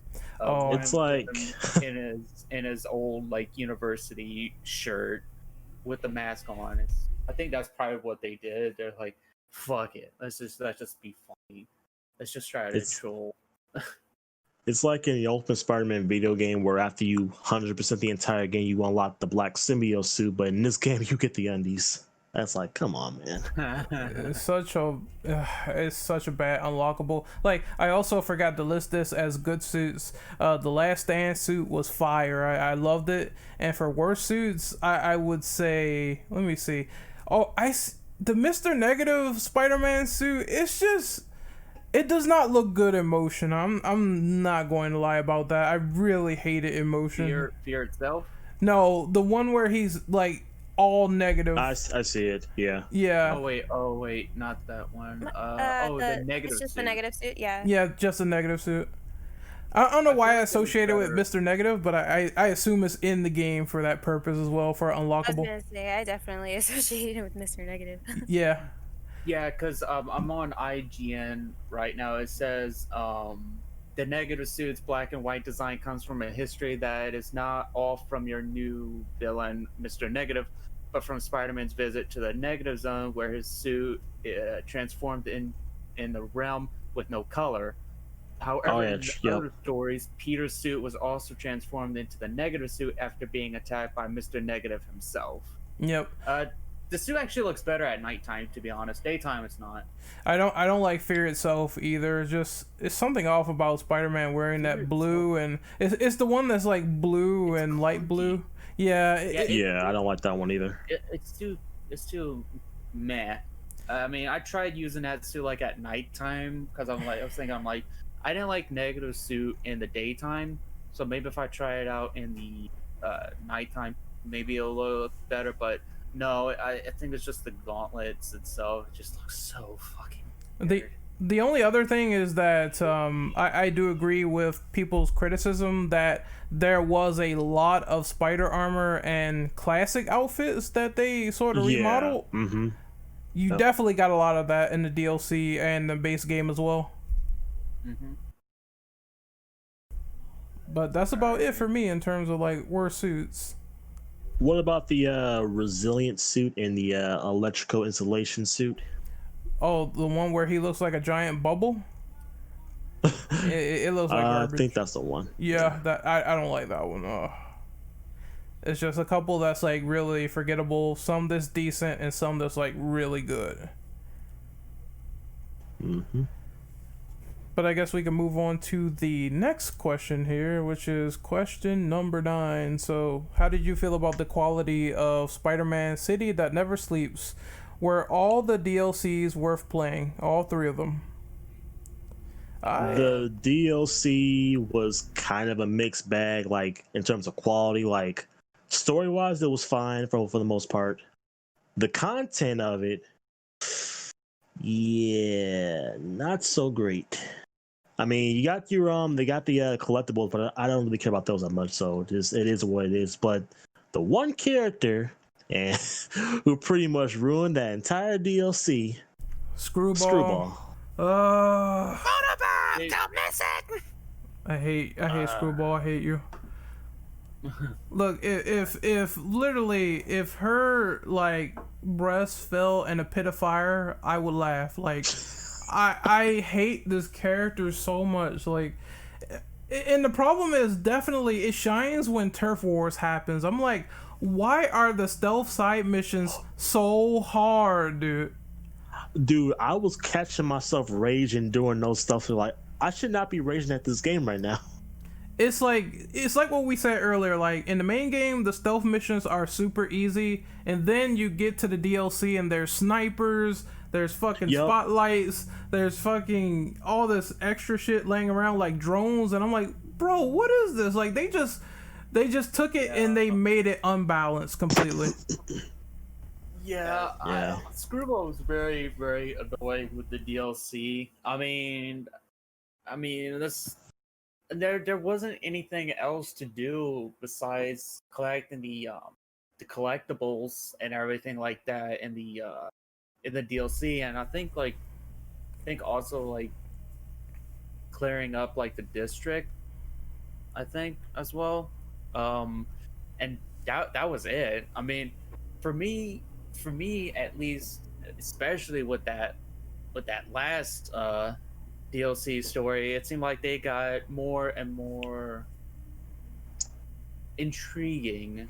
Because it kept making me want to play more, and then the last DLC, because I don't want to say anything just in case if you didn't beat the last DLC just yet, Ren. I know the story. I know the story. Like basically at the end, I don't know the final boss or anything, but at the end, that's when Peter teaches Miles to be Spider-Man, so I know that part. I've played I played a good chunk of it, and I think that the order goes, the first one was good, the second one was very disappointing, and the third one was also good, but it's a mixed bag because some of the enemies and side missions are very annoying. Like, I think when you get to those shield guys and those other exosuit people that are just annoying, you gotta punch them like 30 times to kill them. That's the when go ahead. The most annoying enemy was the big guys with the miniguns. Yeah, the minigun. Yeah, that's the main issue I was having until because my thing is I didn't have the finisher set up yet, and I didn't know, so I'm like, oh shit. It's like you cannot defeat them without a finisher, unless you find the regular big guys without the minigun. But still, you cannot defeat them without a finisher, from what I've seen, or from what I played too. Yeah. And I mean, that's why. Speaking of that, going back to what I was saying earlier about like story and everything like that, it felt like with the first one, the story was like Ren said, it was actually really good. It actually got my full attention. The second one, it still had my attention, but it felt like they were kind of slipping a bit. The only thing, the third one really got my attention, especially that ending is like, give me more. Oh, this is the only DLC that's going to be for this game. Well, fine then. I'll wait until Spider-Man 2. Take that, Insomniac. Okay, so the thing is that I like the stuff with Black Cat. I think their interaction was really good. I like the fact that she was a tag team partner. Same goes for Silver Sable. She was good in the third DLC, and her doing the high five with Spider-Man and hurting his hand. I thought that was funny as shit. The thing with Turf Wars is that yes, they have an interesting setup with Yuri, and you hear that she's really going hard on Hammerhead, and her family is involved with that as well. I like that bit, but the problem is that Hammerhead himself was not thoroughly interesting as a big baddie, so I kind of fell off halfway through. He felt lackluster. He felt a little lackluster. He's supposed to be like. He just wasn't menacing. Okay, here's the thing. Here's the best comparison. He wasn't built up enough as that conflict between him and Yuri. I felt like on the other side, it was just him, doing random shit and having these turf wars in the city, and that's it. I felt like if they spent a little bit more time working on him being a villain and why he's doing what he's doing, as opposed to just going around crime scenes or hearing these stories from other characters, it would have worked better. Yeah, I mean, the only time where he really felt like kind of intimidating was when he blew up Felicia's apartment, or when he killed those cops with his head. Yeah, that was like, God, Jesus, that was kind of cool. Not gonna lie. Yeah. I mean, the problem that Insomniac had with the second DLC is they expected. I guess they didn't keep an account of like new players or new people who are new to the universe of Spider-Man, because not a lot of people know about Hammerhead, which is probably why they didn't do so much building up, because they expected people who are going through the game already know what everyone else knows about Hammerhead, but did not keep an account about the new players, because again, a lot of people, they don't know who Hammerhead is, and in fact, I think more people know about Tombstone than Hammerhead, unfortunately. I think Tombstone almost made me shit myself. Not gonna lie. I like Tombstone more than Spectacular Spider-Man, but I want to say about Hammerhead, and bring up Spectacular Spider-Man again. I think if you watch that show, you might know about all the 90s cartoon, but yeah, I think they could have done more of him for the game, because I think as a character he was kind of like the last minute, and also the DLC. I think we already noticed they announced that DLC before the game even came out. Like they even showed the first footage of the DLC before the game came out. Yeah, I mean, I didn't even know it existed until I went to pick up my goddamn copy. Yeah, yeah. Like that's how kind of under the radar it was for most of everything. I'd have to say, for me, the order of what I like, it had to have been like 1, 3, and then 2. Yep, that's me too. For a minute there, I thought there was 4 DLC stories. Then I'm like, no, there's 3. Because the first one was Black Cat, and then the second one was Tombstone, then the third one was Silver Sable. Yeah. I'd Silver Sable. I mean, getting in a fight alongside her was instead of going against her. That was actually pretty exciting. So wait, Ren, how far were you in the third DLC, by the way? Story wise, what was the last thing that I did? I cleared out. When Spider-Man first enters the sewers and he fights all those Hammerhead guys down there, and then he enters another one like later in the game and he beats all of them up. I'm at that part. Oh, okay. And I the last scene that I saw was the scene I was talking about where Silver Sable gives him a high five and he hurts his hand. Yeah, that's the last part I stopped at. Yeah. Oh, you're actually almost done with the DLC then. Yeah. Well, next stream it should be done, and then I'll 100% it and do it on Ultimate. And by the way, just to sidetrack a little bit on Ultimate, that difficulty is so fucking brutal. When you get hit by a missile, you get completely fucked. I think I had to switch my perks to quad damage to knock out the big guys, and then 2 health perks, because you're gonna want to do that, because if they hit you and you just can't heal fast enough, you're gonna have problems. I think I did the heal. I think I had the heal on during my playthrough, because I think there's 2 perks for you heal regardless. If you have like a little bit of focus, you can heal immediately, and then the other one was like you get more health by doing it. You need those 2 like immediately. Yeah, I think I had the one where I could use the focus bar. It doesn't matter if it's like filled all the way up or not. Yep. And I only had, like I told you, Ren, I had no issues with it. With Ultimate, and it was on Ultimate and New Game Plus, mind you. It's really bad on the DLC. Yeah, I had no issue with it. I don't know about main game, because I didn't play main game on Ultimate. So far it's okay, it's decent, but DLC, you're walking into a landmine of bullshit.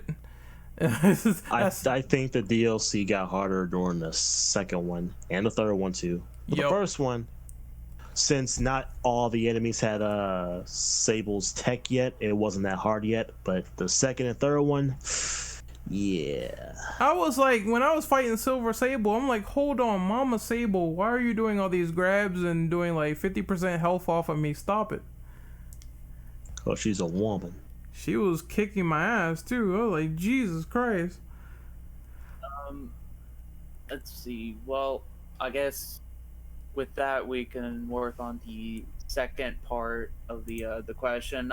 I think it's worth playing through all the DLCs at least once. I mean, my opinion on that is short. I mean, it's worth playing it, but do expect to get frustrated by Screwball, and the stealth missions with Screwball are not that good. So if you're 100%ing the game, get ready to pull your hair out. As someone who did get every trophy in every DLC episode, I can confirm this, unfortunately. Yep, that's the worst thing in the world, dude. And did we forget to mention for the folks at home that for that Screwball trophy, you need at least a silver ranking? Yep. Don't need gold. Imagine if they made it gold. that trophy would be super rare, dude. Like, no kidding. That shit is really hard. And I think what else should I warn people about? Yeah, get the health perks. The focus bar one where it heals you no matter what, and the other one that heals your health like as soon as you use it a little bit more. And I would say watch out for those stupid shield enemies, the ones that have the electronic shield and the big exosuit guys in the second DLC. It's like the second and third DLC is where it really gets like crap in terms of difficulty and balancing. Yeah, be mindful of your finishers and your combos in general. Don't try to do too much in it. Yeah. Not to say it punishes you for doing that, but it's more so that they kind of... If you do too much, you can't heal. Yeah, you gotta heal. That's important.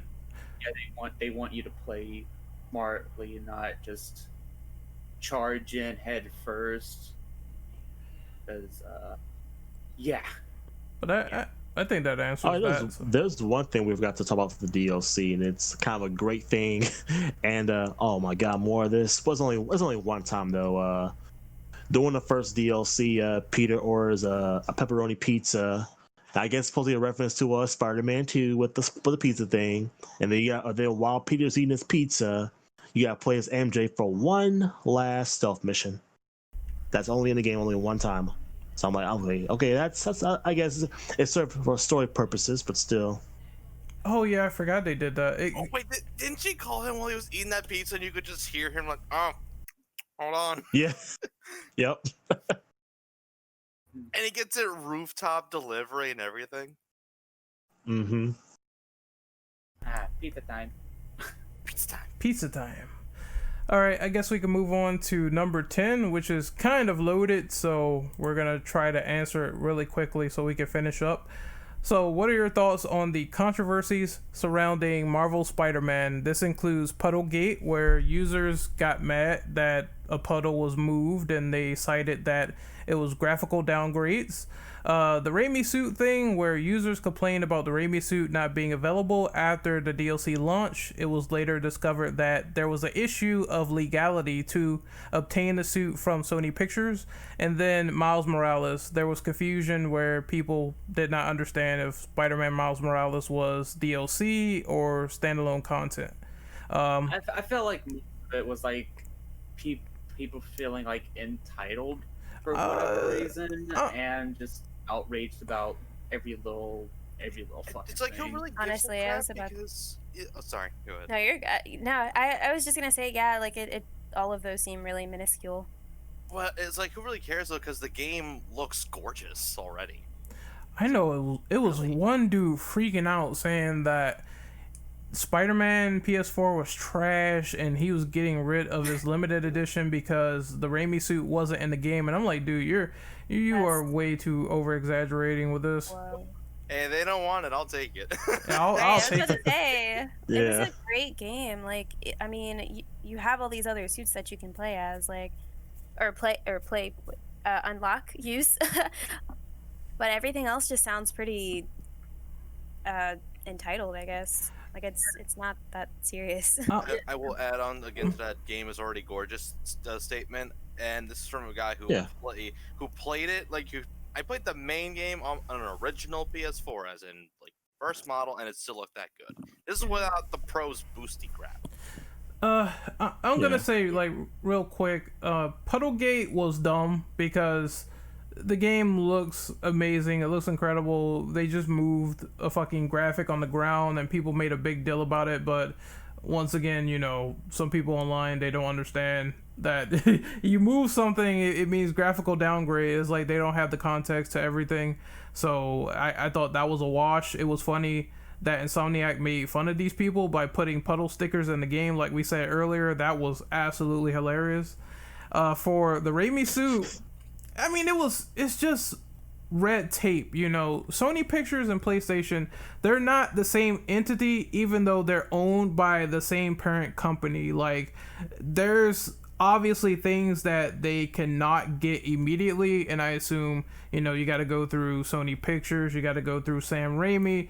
All this stuff with the Raimi suit, it's like, yeah, it would be a headache, and they have to be under NDA. They can't tell you immediately with the fucking NDA saying that, oh, well, here it is. They never did that, like, with any game whatsoever. Like, something's coming out, mouths are shut, they don't say anything, even if it gets leaked. So because it was Sony in general, because I mean, Insomniac, their job was to develop just make the game, work and on that, the game. yeah. And I mean, pretty sure they went to Sony. They're like, hey, we're pretty sure people are going to be talking about the Raimi suit. You think we could actually put that in the game? And then Sony had to get in touch with their lawyers, and then whoever who also probably shares the rights to the Raimi suit, probably Sam Raimi himself, to get together and be like, yeah, you can go ahead and put it in the game. I don't care. You can go ahead and put it in the game for the fans. Do it. This is the thing, I mean, like, shit like that takes a while, and then you got to model it, rig that shit, make sure that the rigging actually worked. No clipping. Make sure the animations work really well with the modeling as well, and the rigging. So it's not a quick, easy done. That's why people like that one YouTuber, you know who I'm talking about, Ren. People were saying that that they're kind of glad that Insomniac actually got harassed of the Sam Raimi suit, and them saying, I'm a YouTuber. I get harassed every day, but you don't see that bothering me. And it's like, look, I'm gonna be there's a difference between a YouTuber, a content creator, and I'm gonna be real. Like, I think these people that were getting clapbacks from Insomniac, that shit was funny to me. Like, if you're gonna harass somebody and then they, roast you, then it is what it is. Some people fight fire with fire. In my opinion, I don't think people were thinking clearly. Like, even when we talk about legality, it's not as easy as someone sending a DM. and fucking If here it is. only. Here it is. Here you can have it. There. It's a lot of paperwork, a lot of pushing, a lot of development for it, and legal talk is just an utter mess in that, general. yeah, that's another story entirely. And look how long it took for Spider-Man to come back to the MCU. I mean, they were going at that deal for like literally months, if not weeks, before they settle on something. So it's never that easy. And I think once people understand that, it gets easier. It sometimes it's hard, and you just don't get everything that you want immediately because of red tape. Yeah, I still did not understand people that were getting like clapbacks and everything like that, and just getting like roasted back by I think Insomniac. Okay, why would they play? I think Insomniac was doing that though because they felt like people were shitting on their game, and people were doing that over the Raimi suit, and because you are devaluing their hard work, that's when they felt like, all right, the gloves are off. Look, we gave you a really great game, and you people were harassing us, so they decided to, open up the flame war a little bit. And I mean, everyone does it on both sides, so there's no like person on the moral high ground or anything when they harass a developer. Like, it just happens. Either they respond either they respond or ignore you, or you get blocked. It's like one or the other. Yep. There's only so much that one person or a company can take. Yeah, I was gonna say they put a whole lot of work into this game. It seems like to get harassed over something so small, like I would have no problem with them saying anything to them, because it's like, if you think about it, it's kind of like, just regular retail workers and customers. Yep, they are the most awful people, dude. I mean, they should be praised this game for one simple reason. I'm gonna throw a little shade for the Arkham games, but in the Arkham games, you have to buy the suits, but in PS4, you have to play the game to unlock them. Yep, they're all free. Yep. They didn't even have to do that. Yep. As for Miles Morales, I mean, I don't know why people were confused over the fact that it was DLC or standalone. I mean, as soon as they said this is something equivalent to Uncharted Lost Legacy by being a standalone piece of content that's like its own story, I got what they were saying immediately as soon as they said that. And I think people were just confused either by trolling and asking the same question over and over because they knew they were going to probably get a response back from Insomniac, or they were legitimately, they just didn't get it at all. And I don't understand how they explained it. So it's like they explained it to you. You should have got it like ASAP after they made that blog post. Source? Yeah, they kept asking Source. So I think they were they were doing it to be annoying, or they were doing it because they were legit like out of the loop, which I don't understand how they explained it. It's like, there it is right there, black and white. This is why I say, I reiterate, I hate people. I hate all people sometimes. So. Yeah, that's like the big summary on that question. Like, some of it is, I will give some people the benefit of the doubt. Some people are easily confused, so I wouldn't call them like idiots. But for the other two, with Puddlegate and Raimi suit, yeah, something's wrong. Like, it's just doing all that, dude. Yeah. But I guess we can. Yeah. Go ahead. I'm gonna get a question to him real quick about the Puddlegate thing. I thought it was kind of dumb, and I was even arguing with a few people about it. I kept saying the game was not downgraded, and then for some reason, I don't know why he used it as the fighter's argument, but he decided to use Sony announced that his argument was companies lie all the time.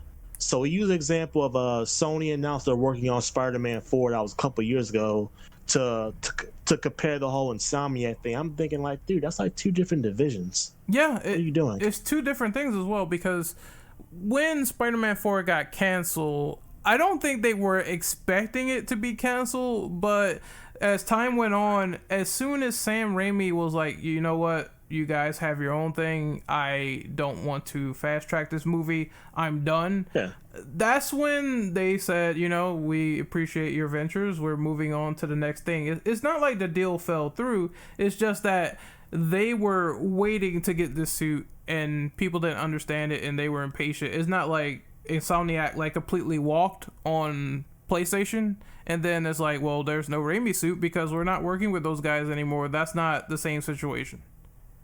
I even asked the guy, show an example of Insomniac line. Don't show an example of Sony line in the movie division. That's something entirely different. No answer. Yep. That's usually how it goes. I feel like those are the people that just argue for the sake of arguing. Yeah. Just want something to be mad at.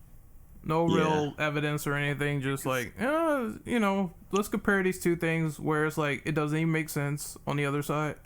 Because it's apples to oranges. Because the whole Spider-Man 4 situation, it all happened because, they were expecting Spider-Man 4 to go through, but then once negotiations went through and everything like that, and Sam Raimi was talking to Sony, and Sony didn't want to give Raimi any elbow room, so pretty much like what happened with Spider-Man 3, that's when he's like, I'm out. And then that's when Toby's like, oh, Raimi's not coming back? Sam's not coming back? Okay, I don't want to be any part of this anymore. Then Kirsten Dunst left, and then they were left with no stars, and they had no choice but to cancel it. Once Raimi left, there's people to this day still try to, well, not everybody, because I know there's some smart people out there, but there's some people who try to blame Sam Raimi for Spider-Man 3, even though it's pretty much evidence that one of the guys at Sony, Avi Arad, he wanted Venom in Spider-Man 3. Sam Raimi did not want Venom in Spider-Man 3. He wanted only Sandman and I guess New Goblin. He did not want Venom in Spider-Man 3. I think in some of the behind the scenes footage, well, let's kind of go off topic, but some behind the scenes footage, they'll show some footage without Venom in it. So he was kind of a last minute inclusion. I don't know. It's kind of weird, but the let me see. What was the other part of the question? Oh yeah, the Raimi suit. I always knew the suit was gonna be in the game, either later on as DLC or it was free as a Christmas thing, because I think it came out around Christmas. But still, I always knew the suit was gonna be in the game at some point in time. Yeah, so I didn't really complain about that. Came out before I think it was probably a week or a couple of days before Christmas, because that was the last thing they did before they went on holiday break. Yep. That was a good present to give us. So I'm not complaining about it. I know a lot but of it's also funny. People are even asking for the Amazing Spider-Man suits. I'm thinking, y'all want more of the same renditions of the classic suit? Okay, the Amazing Spider-Man 1 suit, it looks different, but the sequel suit is almost an exact replica of the classic suit. We got enough versions of the red and blue suit. Get something different. Yep, I agree. Yeah. And the Miles Morales thing, they were calling it DLC. Look, okay, maybe city-wise you're going to be in the same city, but the entire game is going to have a brand new story. You're going to play as Miles Morales. And from what I know, they don't share the same powers. Peter doesn't have a Venom Blast. Peter can't turn invisible. And also, the one that really kills his argument, the game's confirmed to be 60 FPS. The other game was 30 FPS. I don't see that as DLC.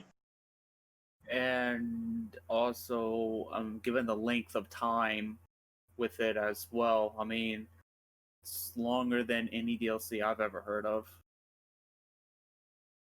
Yeah. So, I think they said that was going to be at least 5 hours, and that's not even including getting collectibles or side missions. Yeah. So, plenty of shit to do in the game. So, this game is pretty sure it's showing off what to expect in the next Spider-Man game. Yeah. because they're not going to go all out with this game, but they're going to do a bit more than they did last time with the first game. Because the first game was just, like I said a while ago, a petri dish. So they wanted to see what would work, what fans would want to see, what they liked in the game, and they're going to add it over to Miles Morales. But with Miles Morales, they're going to give Miles obviously more, at least in terms of like the combat and the swinging style, it's going to be way different than Peter's. Yeah, they said that the animations will be different, so that's awesome. And it's just in that regard, maybe I could see people getting confused, like, is it Spider-Man 2 or not? I can kind of see that, but they did come out and clarify, so yeah, it's definitely standalone DLC before they probably move to Spider-Man 2, and that I totally understand. Yeah. That works. All right, so let us move on to the next question. Question number 11. How do you feel about the inclusion of gadgets in the gameplay? Honestly, I think I didn't mind it at all. It was great. I didn't mind it. Yeah, Yeah, it was pretty cool. Go ahead, Des. I mean, it shows off Peter's a smart dude. We already knew Peter was smart, but I definitely agree with that. I really like how smooth it was. Like, I felt like it was smooth in incorporating the wheel to choose between which gadgets to use, as opposed to having to manually go into a menu and physically equip it was a really nice touch as well. Yeah, I mean, that's one thing I did. And I know we mentioned Batman Arkham before, but that's one thing I did like about Batman Arkham. You could just switch to the gadget, like, just instantly if you wanted to, and just I loved using the gadgets. Trying to think, what is your favorite gadget? I think for me it's definitely Trip Mine, because people just get stuck to a wall or something when they start walking. This definitely the best. Yeah. Oh, what's that zero gravity one? The one that launches them in the air. Yeah, that one is also an awesome one. Truthfully, I liked. Oh, sorry. Oh no, you go ahead. I I've been talking nonstop. I was gonna say I liked the drone as well. I did like the drone. That Spider Drone's pretty much like, if the game's getting too hard, just bring out the drone. Well, yeah. Yeah. The drone is OP. One thing I love doing, I have too many favorite gadgets, to be honest. I loved all of them, but the one thing I loved doing was first web bomb, then the zero grav, and then I would use the blast to blast them off the roof, or oh yeah, or if we were inside, and I would just blow them away and have them stick to the wall instantly. So anyway, I started blasting. So anyways, I started whipping and blasting. Any use the electrical web? Yes. Oh yes. I loved just shocking people and then just combine that with the web bomb. Yeah. Oh yeah. And then also never knew what hit him. Exactly. Just all of a sudden they just get hit and they go. And then bam, you're against a wall. Take this, common villain. I'll throw you to your friends.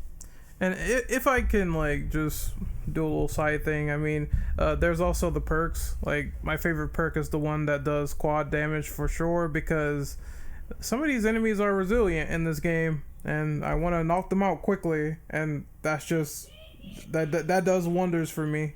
Yeah, how about the big fucks that you need 2 finisher bars in order to use a finisher on? Like, oh, damn, bro. Oh god, yeah, I forgot that was a thing in this game. I think. Well, I'll let you go. There was one I remember that would fill your focus bar like really fast. I would use that a lot to actually charge up my finishers. Battle focus. Yeah. Yeah, it's like the first one you get. Yeah. That one's some people like to like overlook that, but for me, I liked using it because it made some parts of the game easier to. It just made it easier for me. I think my favorite superpowers, Wet Blossom, Spider Bro, the guitar one, quad damage. The Iron Arms. Oh yeah, And, Iron Arms are the ones that the arms come out, the metal arms, and they beat the shit out of people. I love it. Mm-hmm. Yep.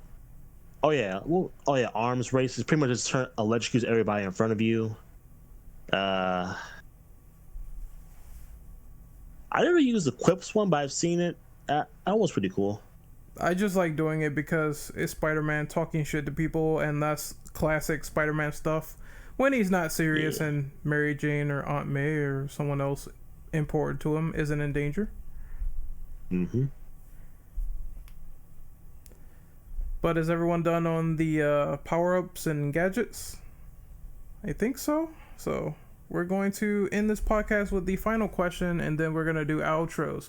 So to end this podcast, what was the best part of the game for you? It could either be a gameplay moment, a cutscene moment, or both. I have to say the final scene, to be honest. The fight with Doc Ock. Yeah, that's actually, to be honest, that's actually one of them. When it's revealed that Octavius knew it was Peter all along, and he's like, "You knew? You knew all this time?" And it's like, oh shit just got. It's like you don't see him holding back anymore, and in terms of like fighting, he just fights them completely now. And it's like at first, I didn't want to hurt you, but now since you said that, I gotta punch you in the face now. I've got to give props to Yuri Lowenthal for his voice delivery.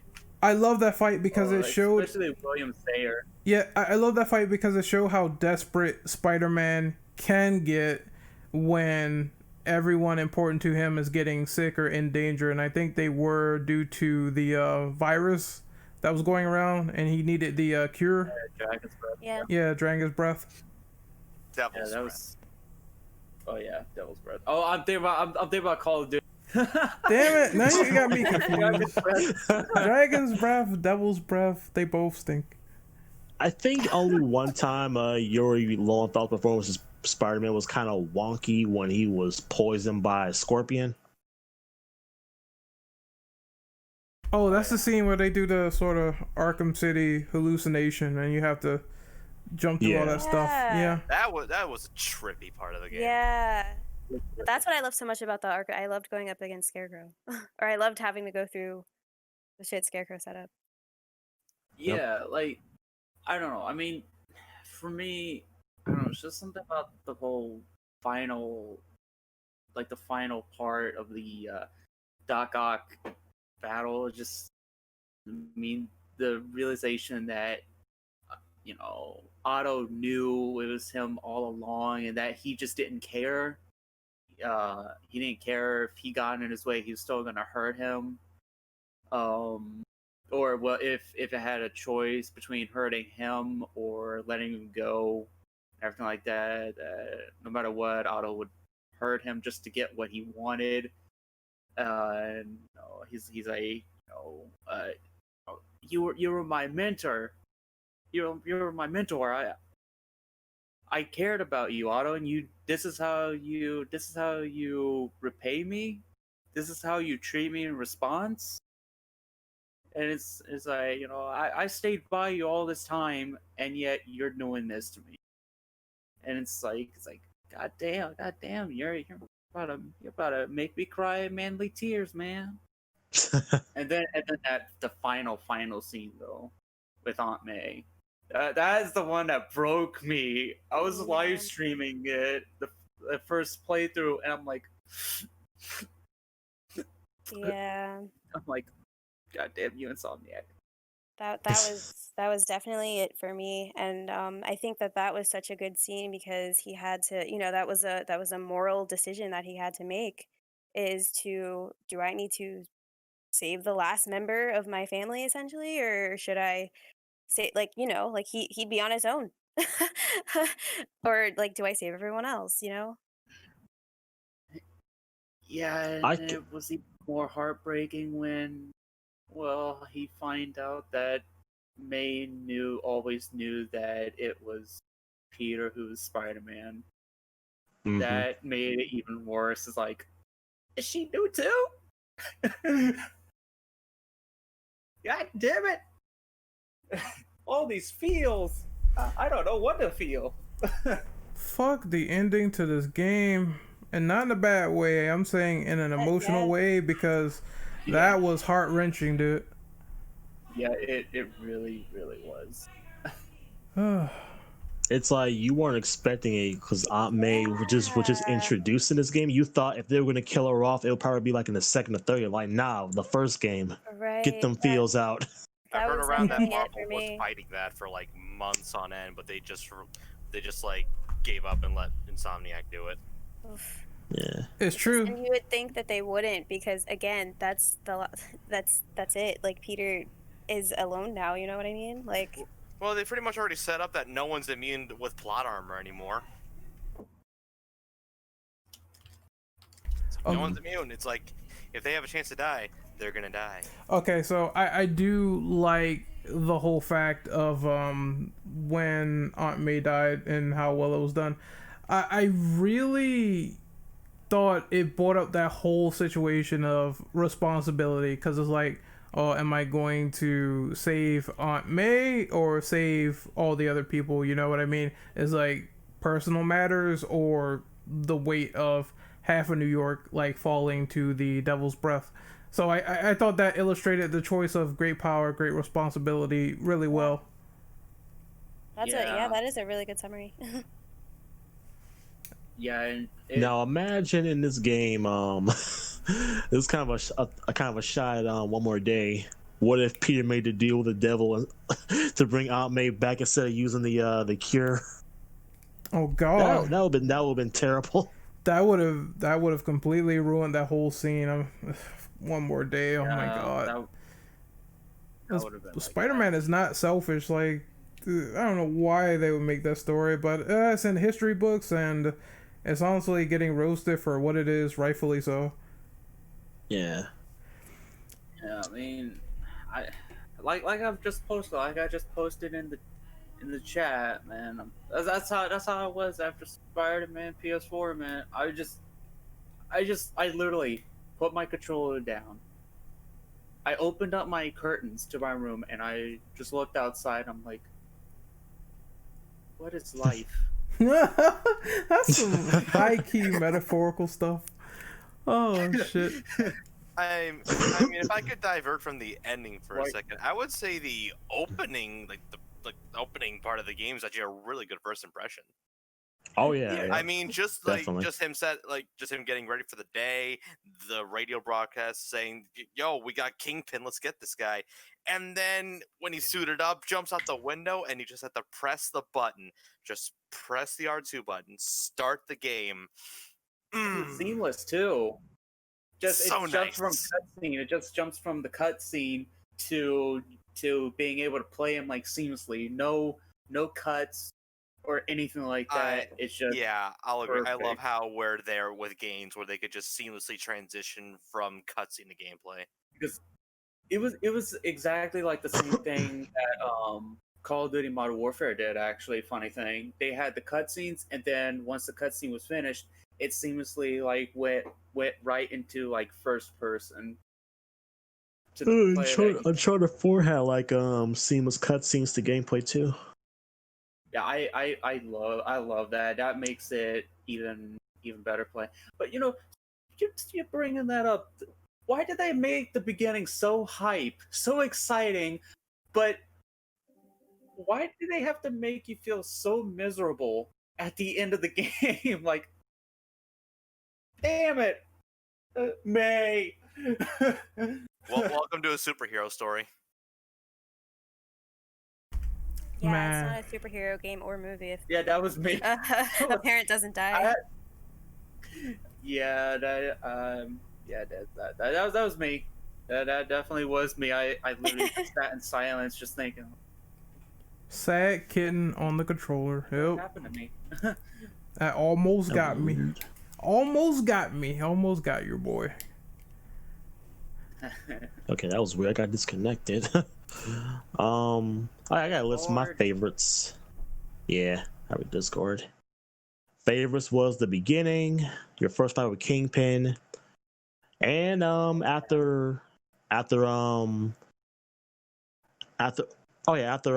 kind of he pretty much figured out you were Spider-Man. He gave you some ideas for the suit you play as in the game, and when you first jump out in the city with that suit, your first encounter with the Sinister Six, and they pretty much destroy you. They broke like 14 of his bones. Yeah.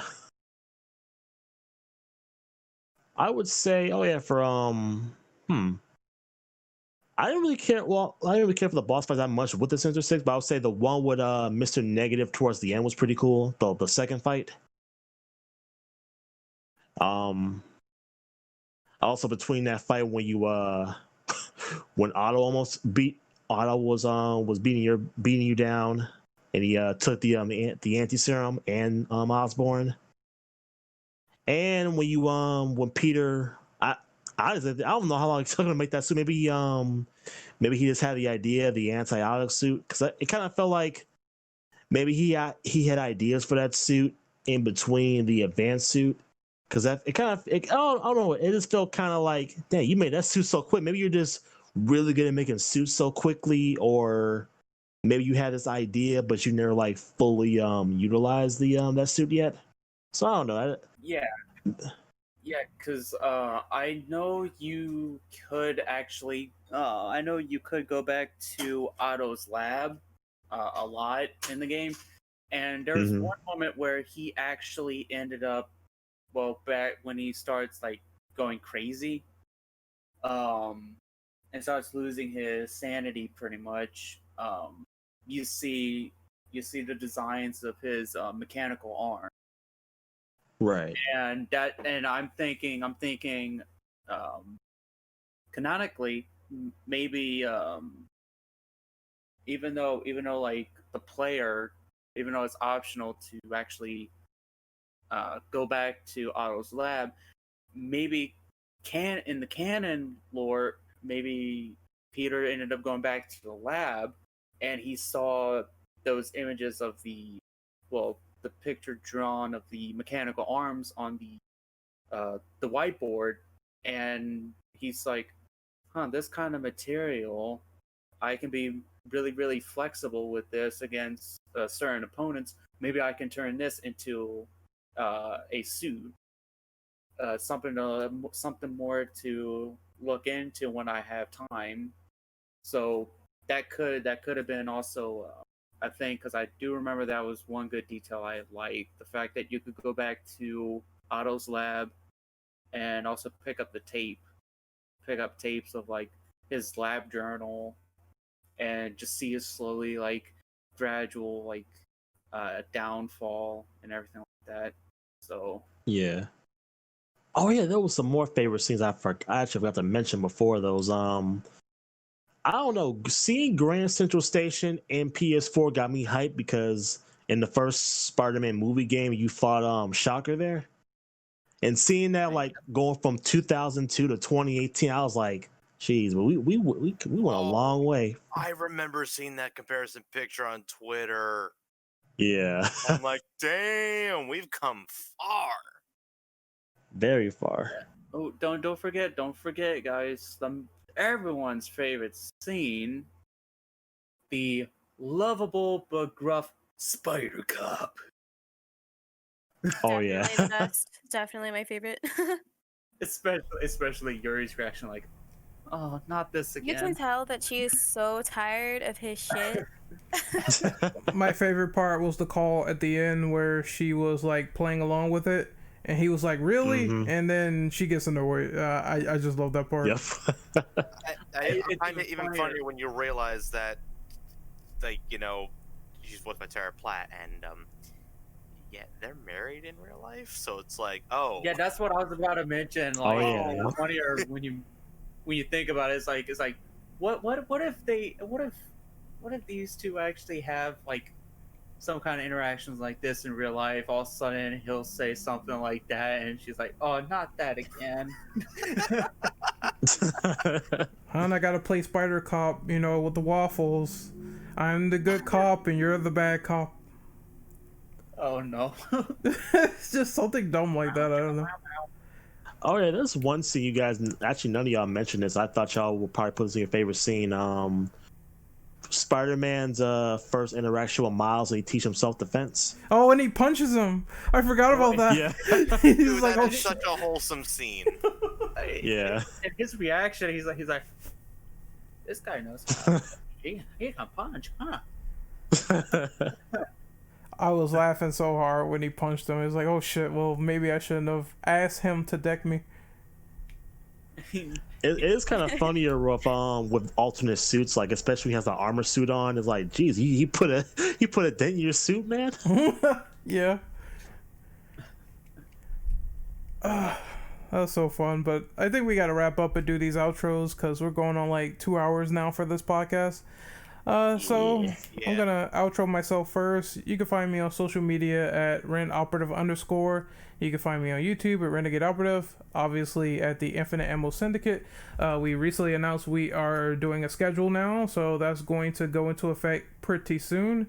Fridays we'll do movie night or game night, and then Sundays we'll be doing a podcast of our choosing. Obviously it's going to vary. Maybe some days there will be podcast for Fridays and Saturdays, and then other days it'll be game night, movie night, podcast. So just mix it up a little bit. So yeah, that is my outro done. We're gonna move on to Des. Where can we find you? Okay, so you can find me at twitch.tv/firstofultra24, and you can find me at twitter.com/Desiree_Veronica. Awesome. Next up is Torres. You can find me at Twitter at AmazingArtist89, where I'm really doing anything art related things right now, but I just post just random crap, mostly. But yeah, you could just follow me there, and I might plug my YouTube whenever I put more content, because I'm not gonna plug it yet. I still need to put more stuff on there. But yeah, you could just follow me on Twitter, and yeah. Next up is Inferno Dragon. Y'all can find me on YouTube and Twitch at Inferno Dragon 343, and on Twitter at Inferno Dragon 3D. Cryo. My Twitter handle is Cryo Gaming. The O is the number 0, and it's the same as my YouTube handle. All right. So we are done for this podcast. Had a lot of fun. We will see you guys for the next one. I will be announcing that hopefully soon. And once again, hopefully you had a lot of fun here. Take care. Peace out. And remember, all true believers to stay safe. This is your friendly neighborhood operative signing off with the IAS. Take care, and we will see you guys later. See ya. Hey. Peace. Bye.